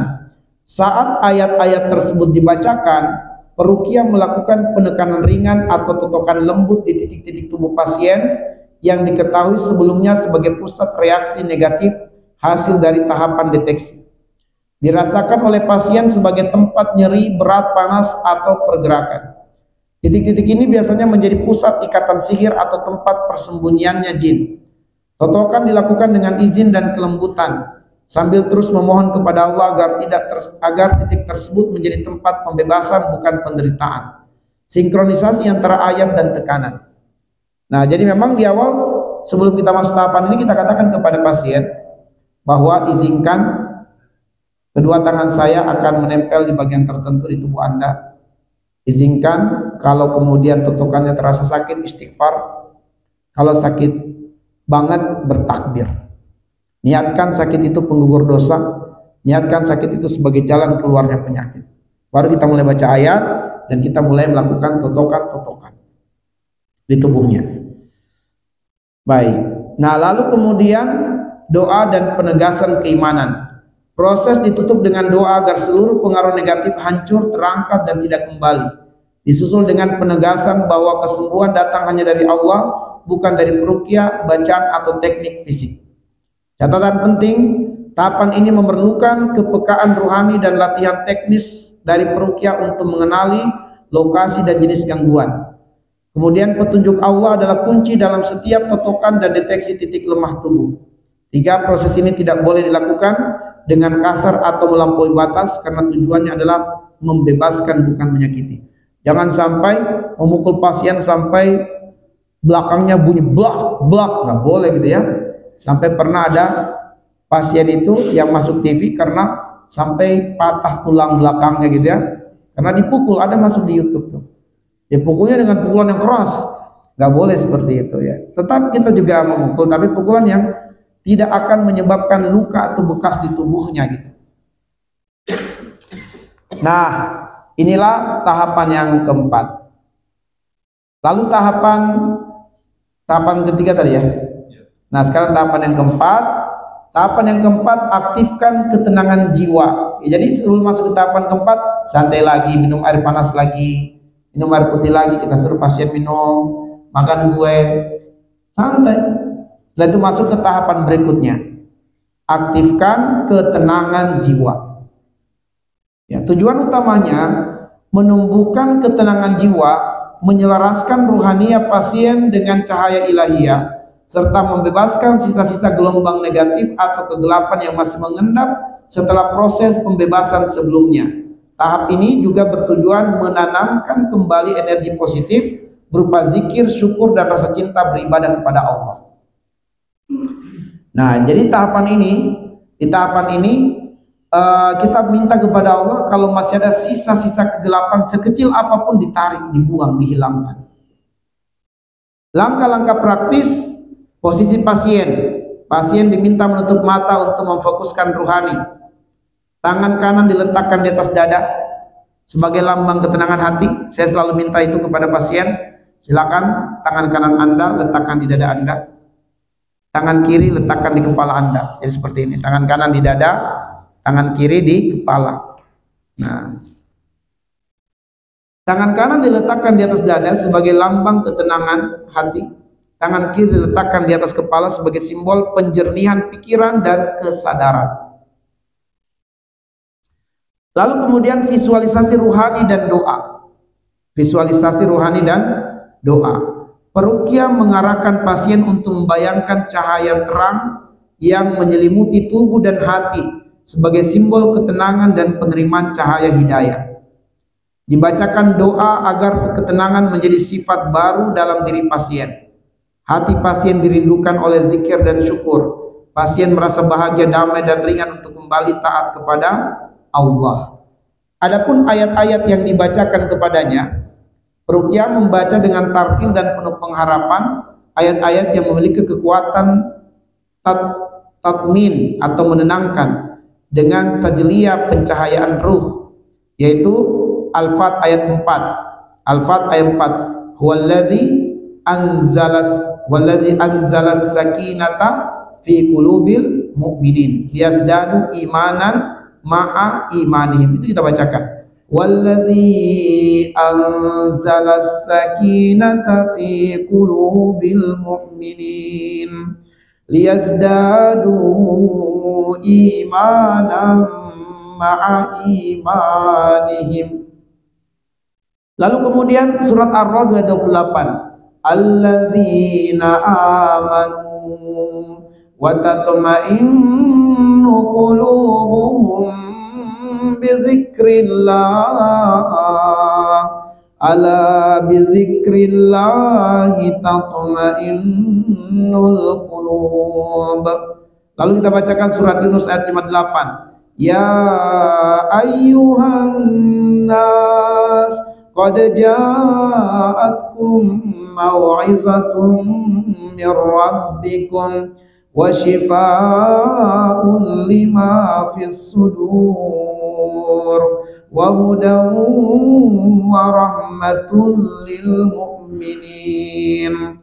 Al-Isra 82. Wa nunazzilu minal Qur'an ma huwa shifaa'un wa rahmatun lil mu'minin wa la yazidu zalimina illa khasara. Lalu An-Nur ayat 35. Allahu nurus samawati wal ard, dan seterusnya. Kemudian Al-Insyirah untuk melapangkan dada. Alam nasyrah laka sadrak, dan seterusnya. Nah, ini sambil kita baca, kita tuh minta petunjuk mendeteksi kegelapan yang masih tersisa. Nah, mendeteksi kegelapan yang masih tersisa di tubuh. Maka kita tarik kegelapan itu. Kita pun merasakan seperti ada energi yang kita tarik keluar. Nah, lalu terlepas. Nah, totokan lembut yang menenangkan. Selama pembacaan peruqyah, melakukan totokan lembut di bagian dada, sumber kecemasan dan emosi. Ini khusus bagi laki-laki. Kalau perempuan jangan. Kemudian kepala, sumber keraguan dan was-was. Totokan diselaraskan dengan ayat yang dibaca. Sambil dalam hati peruqyah berdoa agar seluruh energi negatif benar-benar sirna. Ya, inilah tahapan yang keempat. Catatan penting, tahapan ini bersifat menyejukkan dan penutup dari fase pertempuran ruhani. Ditekankan bahwa ketenangan bukan berarti ketiadaan masalah, tetapi kesiapan hati menghadapi semua dengan sandaran kepada Allah. Tahapan ini penting untuk mengokohkan hasil ruqyah sebelumnya agar jiwa pasien tidak kembali mudah dimasuki gangguan. Dan yang terakhir ya, terakhir Masya Allah. Terakhir ini tadi yang kita katakan untuk menghancurkan buhul-buhul. Terakhir adalah robohkan buhul sihir dan gangguan goib. Tujuan utamanya menghancurkan buhul sihir dan mengusir entitas jin dengan metode hipnoterapi ayat Quran berbasis imajinasi spiritual. Ya. Pasien ini diajak masuk ke dalam kondisi kesadaran tinggi, trans ringan, lalu dipadu secara rohani untuk menghancurkan buhul sihir yang selama ini mengikatnya, serta mengusir jin yang bersembunyi dalam tubuh atau kehidupan spiritualnya. Jadi dalam tahapan ini, pasien itu seperti bermimpi. Dia bermimpi. Dia berada di satu tempat yang dikenali atau tidak dikenali. Dia berada di suatu tempat yang dikenali atau tidak dikenali dalam imajinasinya. Dia bisa mendengarkan suara peruqyah untuk membimbingnya. Saya bisa tanya, kamu berada di mana sekarang? Ustaz, kok saya berada di belakang rumah saya? Oke, udah, kamu di belakang rumah ya? Iya, saya di belakang rumah saya, Ustaz. Oke, sekarang kamu lihat di sekitar di belakang rumahmu. Ada gak yang aneh? Maka dia pandangannya juga ke kanan ke kiri gini. Ya gitu, tapi dalam keadaan dia tutup mata. Dia tidak sadar kalau dia itu tutup mata. Dia sangka dia itu berada di benar-benar di belakang rumahnya. Nanti ketika kita di tahap terakhir buka mata, baru dia kaget, kok saya ternyata di ruangan ini. Karena dia merasa berada di dalam rumah, di belakang rumahnya. Nah, dia menoleh ke kanan ke kiri. Apa yang kamu lihat? Saya melihat pohon, saya melihat tanah, dia sebutkan. Kita bimbing untuk mengungkap di mana buhul. Sekarang coba kamu lihat. Dari yang kamu lihat itu ada nggak yang berbeda warnanya? Misalnya pohon ini agak berubah warnanya jadi merah misalnya. Atau kamu lihat ada tanah yang warnanya berbeda dari yang lain, entah lebih gelap atau lebih terang. Atau kamu lihat ada daun-daun yang warnanya berbeda dari yang lainnya, tanaman-tanaman yang entah mungkin potnya berbeda dari yang lainnya. Kamu lihat? Ada Ustaz, ada. Apa yang kamu lihat? Sebuah pohon yang warnanya merah. Ya udah, kamu dekat ke pohon itu. Dia berjalan. Ya, dia tetap tutup mata tapi dalam pikirannya dia berjalan. Dia berjalan. Udah Ustaz, saya sudah dekat. Baik, sekarang kamu baca ayat kursi. Lalu kamu minta kepada Allah ditampakkan hakikat dari pohon yang kamu lihat. Dia langsung kaget. Astagfirullah. Kenapa? Apa yang kamu lihat? Pohonnya berubah jadi besar dan hitam, Ustaz. Sehingga lihat di ujungnya di mana. Ya udah, sekarang kamu harus hancurkan pohon itu. Gimana cara menghancurkan, Ustaz? Besar banget pohonnya. Angkat tangan kamu, minta kekuatan dari Allah. Nah, udah kita bimbing. Senjata apa yang kamu pegang? Saya pegang kampak. Udah, kamu kampak pohon itu. Bismillah, sebut nama Allah. Allah Akbar, dia kampak lah. Gitu ya. Jadi dia bergerak juga. Bergerak. Tapi dalam hayalannya dia benar-benar mengampak, mematahkan pohon tersebut. Nah, jadi langkah-langkah praktisnya adalah induksi dan persiapan. Pasien dibimbing untuk menutup mata, mengambil nafas tenang dan dalam. Peruqyah membacakan ayat-ayat Al-Quran yang bersifat menenangkan dan membuka alam bawah sadar. Yang saya baca sembari itu juga memohon kepada Allah untuk dijadikan ayat itu sebagai pembuka pintu imajinasinya, gitu ya. Apa ayat yang saya biasa baca? Saya biasa baca surat Yasin.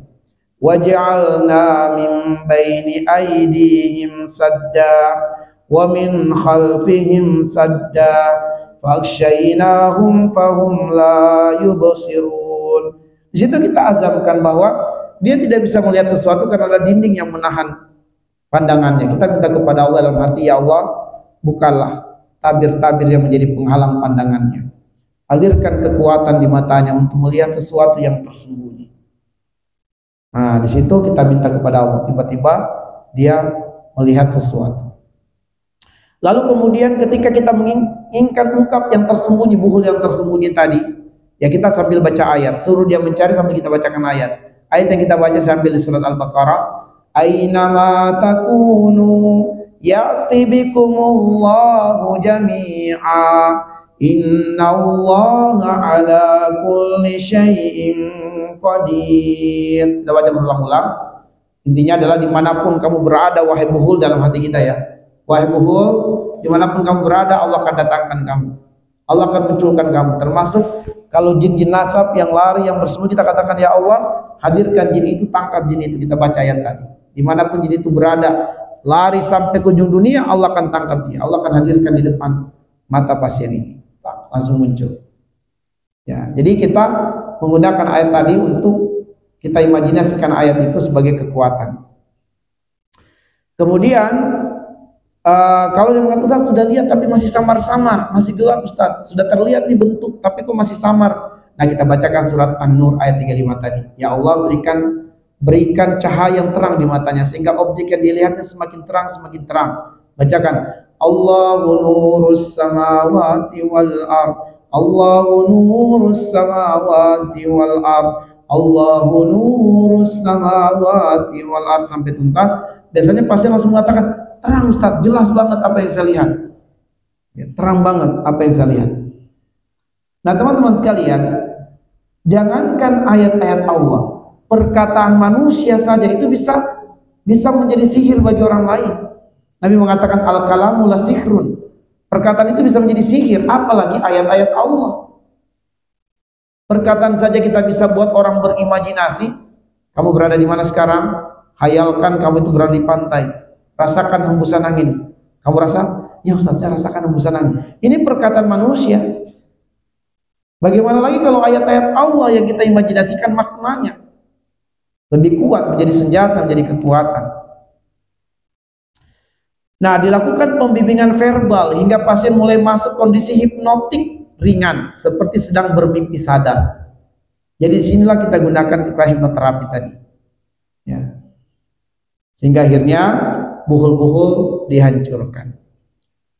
Masuk ke alam imajinasi terpimpin, kita bimbing dia. Pasien dibimbing untuk membayangkan dirinya berada di sebuah tempat sunyi. Ia diminta mengamati sekelilingnya dan merasakan adanya benda atau tempat yang mencurigakan. Ruqyah kemudian memberi arahan verbal, saya arahkan terus, lihat sekelilingmu, lihat sesuatu yang aneh di sekitarmu, itu adalah kemungkinan buhulnya. Ada yang melihat, Ustadz ini tanah warnanya beda dari yang lain, udah kamu gali tanah itu, Ustadz saya melihat ada kain putih, buka kain putihnya. Nah, dilihat ada foto dia gitu. Itulah buhulnya, bakar, dia bakar. Dalam imajinasi dia bakar gitu. Nah, akhirnya kemudian izin Allah, rata-rata pasien sembuh. Total sembuh dengan izin Allah. Pasien diminta mengambil buhul tersebut dalam imajinasinya, lalu diarahkan untuk menghancurkan buhul dengan kekuatan imajinasi spiritual. Kenapa? Semua kekuatan sihir itu juga imajinasi.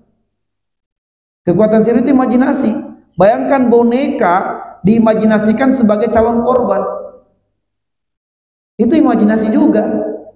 Bagaimana boneka diimajinasikan sebagai calon korban. Jadi kita bisa hancurkan sihir dengan kekuatan imajinasi juga. Tapi kita imajinasi spiritual. Ayat-ayat Allah, sebagaimana si dukun menggunakan imajinasi kegelapan untuk menghadirkan kekuatan hasad dari orang yang memintanya, untuk kekuatan imajinasi hasad itu dihayalkan dalam bentuk boneka untuk korbannya, sehingga korban itu boneka ditusuk tuh sampai kenapa? Itu kekuatan hasad sebenarnya.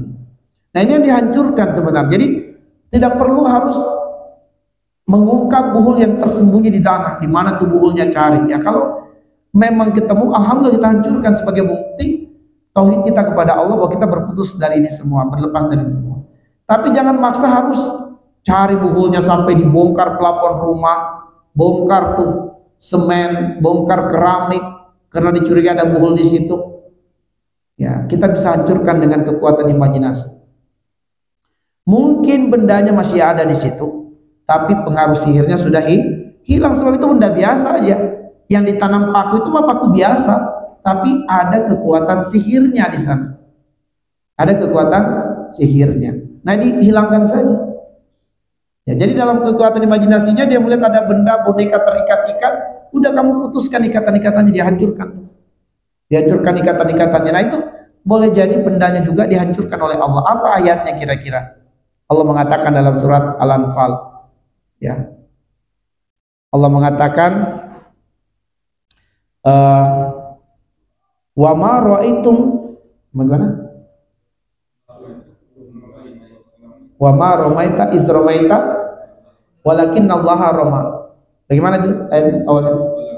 Falam taqtuluhum walakinnallaha qatalahum. Wa ma ramaita iz ramaita walakinnallaha rama. Bukan kamu yang menghancurkan, Allah menghancurkan, tapi kita tetap ada sebab yang kita ambil. Dalam imajinasinya dia sedang memutuskan buhul-buhul tadi, tapi kenyataannya adalah kita minta Allah menghancurkan hakikat pengaruh sihir tersebut pada benda yang ditanam di rumah, ditempel di rumah. Bayangkan ada buhul sihir yang dimasukkan ke dalam pondasi rumah, mau dihancurkan rumahnya, mau dibongkar pondasinya, nggak usah. Ya, pernah ada satu kasus kita temukan di mana si tukang hasad ini dia bayar tukang, dikasih uang banyak. Kamu masukkan ini ke dalam coranmu, ya, ke dalam coranmu. Pada akhirnya kemudian si tukang itu mengaku, dia sampaikan, ya, dengan izin Allah tentunya, ya, dihantui sesuatu rasa bersalah atau apa gitu, dia sampaikan karena orang ini baik sama si tukang, tapi dia pernah apa ya, terpengaruh dengan uang, iming-imingan. Maka dia nggak tahu siapa yang menyuruh dia, cuma seseorang yang sebenarnya dukun, kamu simpan ini. Tapi siapa yang menyuruh si dukun itu untuk menyerahkan ini ke tukang? Nah, tukang ini tidak tahu siapa nih orang di belakang, orang yang menyuruh dia memasukkan sesuatu di coran itu, dikasih uang. Nah, saya katakan tidak perlu dihancurkan tuh coran rumahnya, nggak perlu, ya, karena sudah jadi rumahnya. Kita tinggal meminta kepada Allah dihancurkan buhul sihirnya, Ada yang pernah kita tangani itu dari Malaysia, ya, pasien dari Malaysia. Pasien dari Malaysia ini terkena gangguan sihir sampai dia tidak bisa nikah, nggak bisa nikah karena pengaruh sihirnya. Dengan izin Allah dia datang ke Indonesia, tinggal di tempat kami, ya. Waktu itu kita masih tinggal di Yasmin, bermalam. Ustaz Jaif kayaknya pernah ketemu beliau, ya. Nah, itu kita ruqyah dengan tadi dia lihat di rumahnya itu, dan dia lihat siapa yang menimpakan sihir kepadanya. Dan tapi kita katakan kamu tidak boleh bersuuzon, pokoknya kalau Allah nampakkan wajah, kita kembalikan semua kepada Allah hakikatnya, tapi kita fokus kepada buhul sihirnya, dihancurkanlah semua bentuk sihirnya. Jadi dalam imajinasi dia melihat, Ustaz, di mulut saya ada lipan, ada ular, kamu tarik keluar. Dia tarik keluar, ya Allah, ular di mulut saya, dia tarik keluar gitu, ya, tarik keluar sampai sembuh dengan izin Allah. Setelah itu dia kabari ke kita, dia sudah nikah, sudah punya keturunan, sudah bagus kehidupannya. Padahal dia sudah sekian tahun terkena gangguan sihir, gak bisa kerja, gak bisa menikah, rumahnya hancur dan seterusnya. Dia pulang, dia ke Indonesia untuk cari wasilah, dia dapat dari media Facebook kalau nggak salah gitu, ya, cari alamat, ketemu dengan kita. Nah, jadi diarahkan untuk menghancurkan buhul dengan kekuatan imajinasi spiritual, membakarnya, menguburnya jauh, membuangnya ke laut, memukulnya sampai hancur. Ruqyah bisa memperkuat dengan bacaan ayat seperti Al-Hajj ayat 52, Al-Furqan ayat 23, Yunus 81 sampai 82. Konfrontasi dan pengusiran jin. Jika dalam proses pasien melihat wujud jin, misalnya ular, anjing atau wajah manusia, ruqyah membimbing itu gangguan yang lama menempel padamu, usir, hancurkan, bacakan padanya kursi dalam hatimu. Pasien akan merespon secara fisik, gerakan tangan menepis, menggertak, namun tetap dalam kontrol sadar terarah. Bahkan sampai karena yang gangguan ini dalam bentuk manusia, disuruh pergi, nggak mau pergi, dibunuh. Udah, karena dia tidak mau pergi, dia adalah musuh, kamu ambil senjata, bunuh dia. Apa yang kamu pegang? Pedang, oke, tusuk jantungnya, dia tusuk sampai mati, hilang dalam pandangannya, dia sembuh. Ada kejadian di masih dekat-dekat juga di Bogor, ini nyata, seorang muslimah yang diganggu oleh jin mahabbah sepertinya. Jadi suaminya itu pagi-pagi udah berangkat kerja, dia kerja di UIK sebagai karyawan. Tiba-tiba jam 10 pagi, tidak biasanya, suaminya pulang ke rumah minta berhubungan dengan istrinya, minta berhubungan. Ya, istri karena suaminya dia layani, tapi sebenarnya ada tanda tanya, kok suamiku nggak biasanya pulang jam begini gitu, ya, biasanya nanti sore, kok ini tiba-tiba jam 10 pulang. Dan dia layani karena suaminya. Besok lagi begitu juga, suaminya udah pergi jam 7 pagi, pergi di WIK, jam 10 pulang, minta berhubungan lagi. Ini jadi terjadi sampai 3 kali. Dia nggak pernah menanyakan rasa herannya, kok suaminya nggak biasa begini gitu. Karena sebagai karyawan juga nggak bisa, apalagi keluar bukan di jam istirahat. Istri mulai curiga. Tapi ya karena suaminya yang datang, dia layani aja. Sampai kemudian ketiga kalinya dia layani suaminya itu, dan suaminya ini pergi lagi. Setelah selesai berhubungan, udah saya mau pergi kerja lagi, udah begitu. Keluar rumah pergi lagi. Ya dia mandi, beres-beres. Begitu yang pengakuan istri ini ya. Wallahi saya dengarkan langsung dari pengakuan istri, didampingi oleh sahabat dan juga didampingi oleh suaminya yang datang. Waktu itu di ruqyah. Nah lalu kemudian istrinya ini akhirnya ketika kali dia melayani suaminya itu dalam zone dia SMS tuh suaminya, "Mas, mohon maaf boleh nggak aku nanya?" "Iya, kenapa sayang? Kok ini tidak biasanya Mas selalu pulang jam 10? Hah? Pulang? Kapan? Kau itu mulai gemetar, ketakutan kan? Dia belum bisa melanjutkan, dia ketakutan, gemetar. "Mas, tolong dong, pulang dong, pulang. Aku pengen cerita dan maafkan saya." Suaminya khawatir ada apa, dia minta izin pulang ketemu, sambil nangis istrinya. "Mas benar nggak pulang?" "Tidak." "Emang kenapa?" Dia takut cerita kan, nanti ada apa-apa oleh suaminya, mungkin curiga atau apa. Maka dia bersumpah dengan nama Allah. Dia mengatakan, "Wallahi demi Allah Mas, dari 3 hari yang lalu jam 10 malam, jam 10 pagi Mas pulang minta berhubungan." Suaminya awalnya ada cemburu, tapi istrinya dikenal lah, istrinya juga solehah, dalam arti mereka sudah selama ini saling ada kepercayaan gitu ya, dan bagus hubungan mereka selama ini, jadi nggak ada kecurigaan. Maka suaminya ya mengatakan, kita coba konsultasikan dengan Ustadz Samsul. Nah akhirnya mereka datang ke tempat kami, suami istri dengan didampingi oleh keluarganya istri, 1 orang, konsultasi. Nah dia cerita, jadi ini suami saya yang datang dalam hayalan dia. Maka saya jelaskan bahwa tidak terjatuh pada perbuatan zina, sebab ini adalah niatnya adalah suaminya gitu ya, dia layani. Kemudian ini benar boleh jadi gangguan jin. Kalau Anda merasa benar-benar tidak benar, saya tidak pulang, saya nggak pernah pulang. Wallahi kata suami, saya nggak pernah pulang ke rumah jam 10, berarti ini gangguan jin, mungkin ada gangguan jin mahabbah. Nah akhirnya kemudian kita minta istrinya diruqyah, bersedia istrinya diruqyah.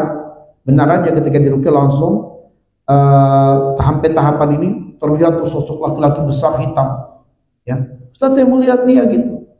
"Nah udah, kamu hancurin, kamu bunuh dia." Setelah disuruh pergi, nggak mau pergi, dibunuh. Saat ditikam, ditombak oleh perempuan ini dalam imajinasinya, sampai jin ini mati, hilang, dan perempuan ini tersadarkan. "Apa yang terjadi?" "Ya kamu tadi sedang berperang. Apa yang kamu lihat?" "Saya tusuk jantungnya sesuai dengan arahan Ustaz." Alhamdulillah. Nah setelah kejadian itu, besoknya nggak pernah lagi ada gangguan keluhan sampai detik hari ini ya, dengan izin Allah Subhanahu wa Ta'ala.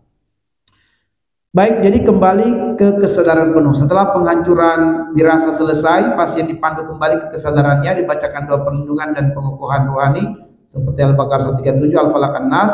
Pasien biasanya langsung merasa ringan, cerah dan lega dengan izin Allah, sembuh total dari sihir dan gangguan gaib dengan izin Allah. Catatan penting, proses ini tidak bertentangan dengan syariat karena imajinasi hanya sebagai wasilah atau media untuk memperkuat sugesti ayat dan niat rohani.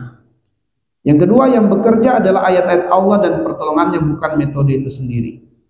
Yang ketiga, tahap ini hanya digunakan jika ada indikasi kuat gangguan sihir dan pasien dalam kondisi stabil untuk mengikuti arahan.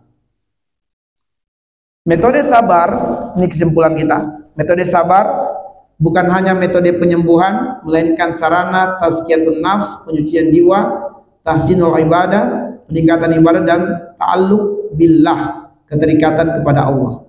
Metode ini mengajak pasien untuk tidak hanya sembuh dari jin, tapi kembali pulang kepada Allah dengan jiwa yang lebih bersih dan kuat. Nah, hurufnya tadi adalah sabar, tahapannya sadar dan ikrar pemutusan hubungan jin, analisa dan deteksi kegelapan diri, bebaskan belenggu energi negatif, aktifkan ketenangan jiwa, robohkan bulsir dan gangguan goib. Tujuannya untuk sadar dan ikrar pemutusan hubungan jin, muhasabah, istighfar dan pelepasan ikatan spiritual negatif, untuk analisa dan deteksi kegelapan diri, mendeteksi keberadaan gangguan goib melalui ayat-ayat khusus, bebaskan belenggu energi negatif yaitu membaca ayat-ayat ruqyah disertai totokan lembut, aktifkan ketenangan jiwa, menanamkan ketenangan, cinta, zikir dan kerinduan pada ibadah, kemudian robohkan bul sihir dan gangguan goib, hipnoterapi ayat Quran untuk menghancurkan sihir dan mengusir jin. Oke, selesailah metode sabar, ya, metode sabar. Apa kepanjangan dari sabar? Oke, metode sabar. Baik, demikian tadi saya masih ada PR. Untuk PR yang pertama dalam mendeteksi gangguan sihir bisa kita lakukan. Untuk yang bagaimana mengungkap atau mengarahkan tangan kita menotok atau menekan bagian tertentu di tubuh, ini butuh pelatihan sendiri, ya, ya sekitar 1 jaman lah. Tapi pada zuhur kita tidak bisa melanjutkan karena kami ada agenda lain, harus ke Jakarta, sehingga kita cukupkan setelah kita tampilkan metode mendeteksi kegelapan sihir. Dan untuk tahap selanjutnya bagaimana tangan kita dengan izin Allah akan bergerak menuju ke titik-titik tertentu di tubuh untuk mengungkap menghancurkan rumah-rumah kediaman jin dan seterusnya. Ini butuh pelatihan. Gak usah khawatir, pelatihannya tidak berbayar, ya, tidak sebagaimana di tempat-tempat yang lain bahwa tahapan inti itu biasanya harus berbayar gitu ya. Kita tidak perlu berbayar, yang penting Anda siap menjadi seorang terapis, dengan izin Allah insya Allah akan sembuh. Nah, nanti ayat-ayatnya ini saya akan kirim, ayat-ayatnya juga nanti yang dibaca akan saya kirimkan, ya, akan saya kirimkan. Tapi apakah ini ada grupnya atau enggak ada? Enggak ada grupnya, ya. Terus gimana cara memberikannya? Bisa lewat Oke. Baik, nanti bisa minta ke Ustadz Tibi atau Ustadz Tirmizi, saya kirimkan nanti materinya dan juga ayat-ayat apa yang dibaca. Baik, untuk kemudian mengikuti tahapan-tahapan ucapan yang kami sampaikan tadi, bisa nanti lihat di YouTube-nya, ya.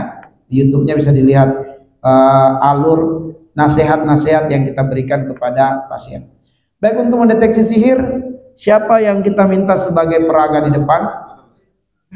Gak usah khawatir, ini bukan benar-benar akan, cuma gerakannya saja. Siapa? Oke, Pak Agung, boleh maju ke depan, Pak Agung? Ya, supaya dilihat muslimah bagaimana caranya nih. Mungkin ini yang satu, ya, diangkat ke sana, dipindahkan supaya bisa. Nah, oke, bisa dipindahkan dulu Nah, kita ingin mendeteksi sihir. Caranya adalah pertama pasien harus dalam posisi bersandar. Silakan bersandar. Nah, metode ini juga digunakan atau diterapkan oleh Ustadz Faizar karena memang ini ada sebuah disertasi penelitian dari seorang syekh yang lama bergelut dalam dunia sihir, bertahun-tahun dia melakukan riset tentang sihir dan dia kemudian mengajarkan sebuah metode, dan sejauh ini alhamdulillah kami menggunakannya. Dan Ustadz Faizar juga saya lihat di YouTube dia menerapkan metode ini. Tapi sebenarnya sumbernya dari tulisan seorang syekh dalam sebuah disertasinya yang sangat panjang tentang bagaimana riset dan penelitian dia dalam mengungkap sihir. Nah, duduk seperti ini dalam kondisi santai, tenang, bersandar, dan lurus, ya, oke. Nah, ini tumitnya dipertemukan, ini bentuk huruf V, ya, bentuk huruf V. Kakinya gak usah ditegangkan, santai saja, tapi posisinya berdiri, Oke, kita arahkan seperti ini. Lalu kita minta kepada pasien pandangannya fokus di tengah-tengah. Ketika ayat kita bacakan, pandangannya harus terfokus di tengah-tengah, tidak boleh dialihkan ke kanan ke kiri, pokoknya ke tengah-tengah aja. Apapun yang terjadi pandangannya difokus di tengah. sampai selesai sesi ini. Ya, sampai selesai tahapan pendeteksian ini. Nah, kita boleh mengambil posisi di sebelah kanan dia atau di sebelah kiri dia, terserah. Ya, terserah, yang penting bacaan kita cukup terdengar. Kita juga bisa menghadap ke dia atau tidak menghadap ke dia, santai juga gitu ya. Santai juga pada posisi ini dan tahapan ini. Ya. Kita bisa menghadap ke pasien atau tidak, nggak ada masalah. Ya, saya biasa mengambil posisi menghadap ke pasien gitu, seperti ini. Nah, setelah itu kemudian saya akan bacakan ayat-ayat, tapi sebelum saya bacakan saya katakan kepadanya, apapun yang kamu rasakan, misalnya ada sakit di kepala walaupun sesaat, jangan dulu ada reaksi apapun sampai selesai. Dan jangan kamu ucapkan sesuatu sampai tahapan ini selesai. Misalnya, Ustadz sakit di kepala, jangan, diam aja. Fokus dengan dengarkan ayat dan pandangan ke sini. Apapun ketidaknyamanan yang dirasa, diam dan tenang sampai tahapan ini selesai. Tahapan ini hanya membaca Al-Fatihah, ayat kursi, Al-Ikhlas, Al-Falaq, An-Nas. Ya, hanya itu aja yang kita baca. Nah, kita sampaikan juga nanti ketika mendengarkan ayat,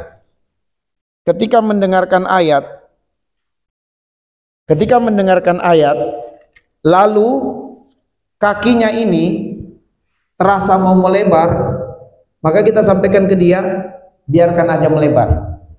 Kalau nanti kamu dengarkan ayat, kakinya kok terasa kayak mau melebar sendiri, biarkan aja melebar, jangan ditahan, ikuti aja.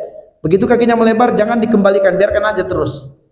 Atau kakinya nanti misalnya tadi posisi begini tiba-tiba merapat, bergerak sendiri gitu ya, bergerak, biarkan aja gitu, biarkan aja, jangan dilebarkan lagi, biarkan aja terus dia merapat.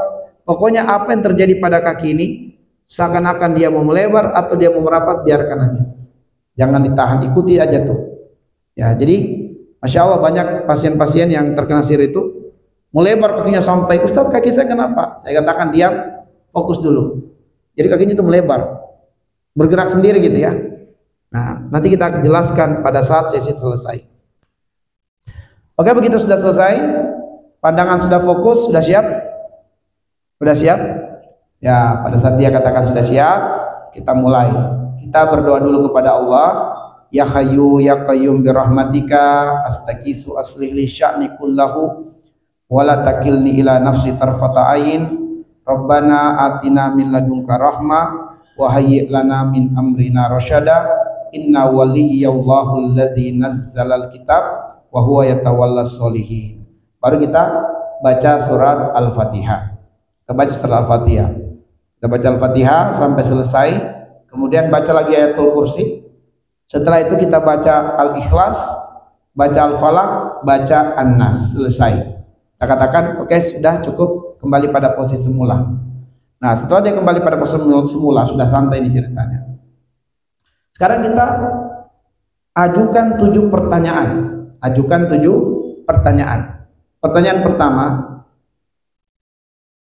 ketika Anda mendengarkan ayat dan pandangan fokus ke sini, adakah ketidaknyamanan yang kamu rasa di mata? Misalnya, iya Ustaz, kok mata saya agak perih. Jadi boleh berkedip ya, jangan sampai tidak berkedip, tetap berkedip. Cuman dia begini-begini tuh, kok mata saya perih gitu ya, perih rasanya gitu. Ada yang mengatakan mata itu kayak gatal, matanya kayak gatal aja gitu.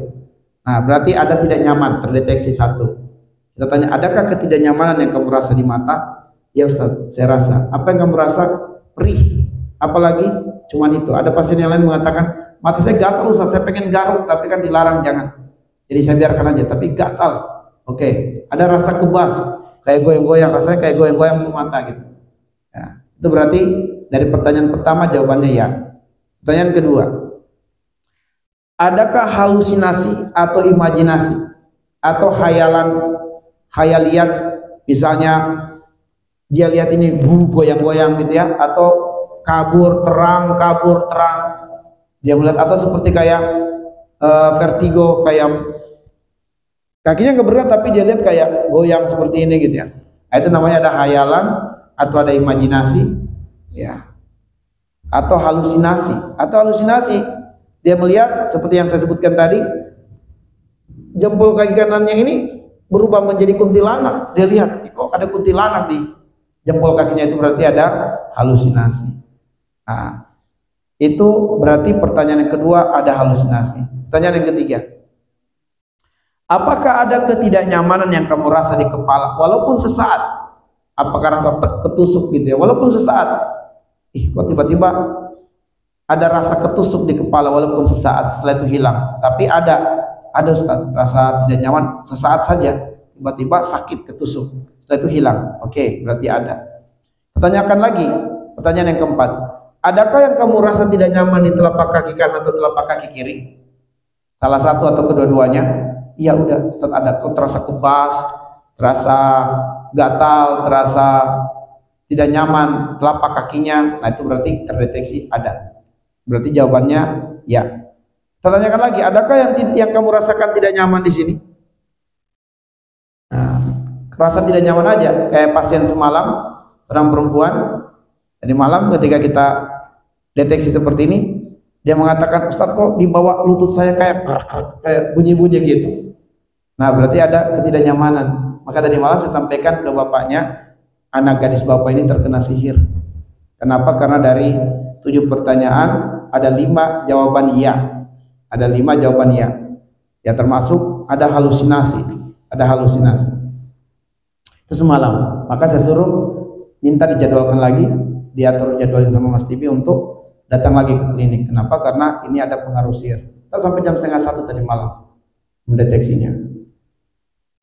Nah, kemudian pertanyaan berikutnya adalah, tadi ada ketidaknyamanan telapak kaki, ada ketidaknyamanan di bawah lutut nih, di sini ya. Entah terasa sakit atau terasa kayak bunyi atau ada yang bergerak gitu di sekitar sini. Pertanyakan lagi, apakah kamu merasakan kakimu itu melebar atau merapat? Ya, biasa ada yang mengatakan kaki saya melebar, Ustaz. Seperti tadi malam pasien perempuan itu merasakan kok kaki dia melebar. Tadinya kan merapat itu melebar sendiri gini. Ya, nggak jauh-jauh tapi adalah celah sekitar 6 cm atau 7 cm melebar. Nah, atau mungkin yang lain merasakan merapat kakinya, merapat aja gitu, menempel. Seperti ada magnet yang saling berlawanan sehingga menjauh. Ini ada magnet yang seakan-akan semakin merapat mendekat. Oke. Nah, setelah itu kemudian kita tanyakan lagi, adakah dari jempol kaki yang terlihat membesar, ekor-ekor matamu melihat ada enggak yang jempol kakinya membesar dari yang lainnya? Nah, jadi itulah 7 pertanyaan. Dari 7 pertanyaan ini, kalau ada pasien yang menjawab dengan jawaban ya, dari 7 pertanyaan ada 4 pertanyaan jawabannya ya, berarti pasien terkena gangguan sihir yang kuat. Pasien terkena gangguan sihir yang kuat. Menurut ilmu perdukunan termasuk jenis gangguan yang keras, yang kuat.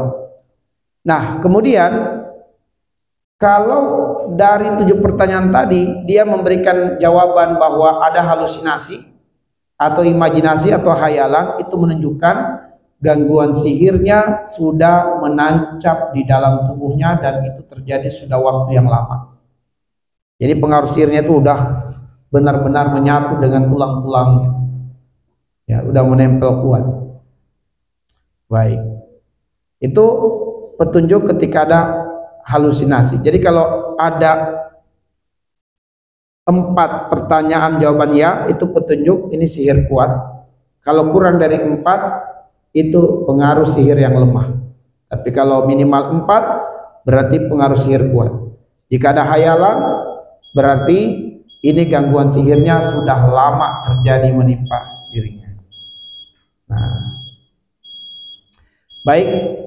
Dan apabila ada jempol kaki yang membesar, ya, jempol kaki yang membesar itu menunjukkan bahwa media sihirnya itu dalam bentuk ditanam atau disiram. Jadi korban ini menginjak sesuatu yang ada media sihir. Ya, misalnya disiram melalui air di halaman rumahnya, sudah kering, tapi titik yang disirami air sihir tadi, si korban ini menginjak tanah itu. Nah, kenalah sihir itu nanti jempol kanan membesar. Kalau jempol kiri hayalannya membesar dilihat, itu berarti sihirnya masuk melalui media udara. Apakah melalui asap rokok atau ditatap pasien lalu orang ini ngomong, itu keluar tuh partikel masuk ke dia. Atau melalui minyak wangi, dikasih minyak wangi masuk tuh sihir ke dalam dirinya. Atau dalam bentuk makanan dan minuman yang masuk ke dalam tubuhnya. Nah, itu nanti jempol kaki kirinya membesar dari jempol kaki kanan. Ya, nah itulah gangguannya. Ya, itulah gangguan sihirnya. Allahu a'lam bishawab. Untuk kemudian mendeteksi titik-titik sihirnya dengan tangan kita, ini butuh pelatihan. Nanti insya Allah kita musyawarahkan lagi apa kita akan melanjutkan tahapan ini atau tidak. Allahu a'lam bishawab. Cukup? Ada pertanyaan? Ada ya? Baik, naktafi bihadzal qadar. Nasallallahu an yaj'alana minal ladzina yastami'una al-qawla wa yattabi'una ahsana. Subhanakallahumma bihamdik asyhadu an la ilaha illa anta astaghfiruka wa atubu ilaik. Assalamualaikum warahmatullahi wabarakatuh.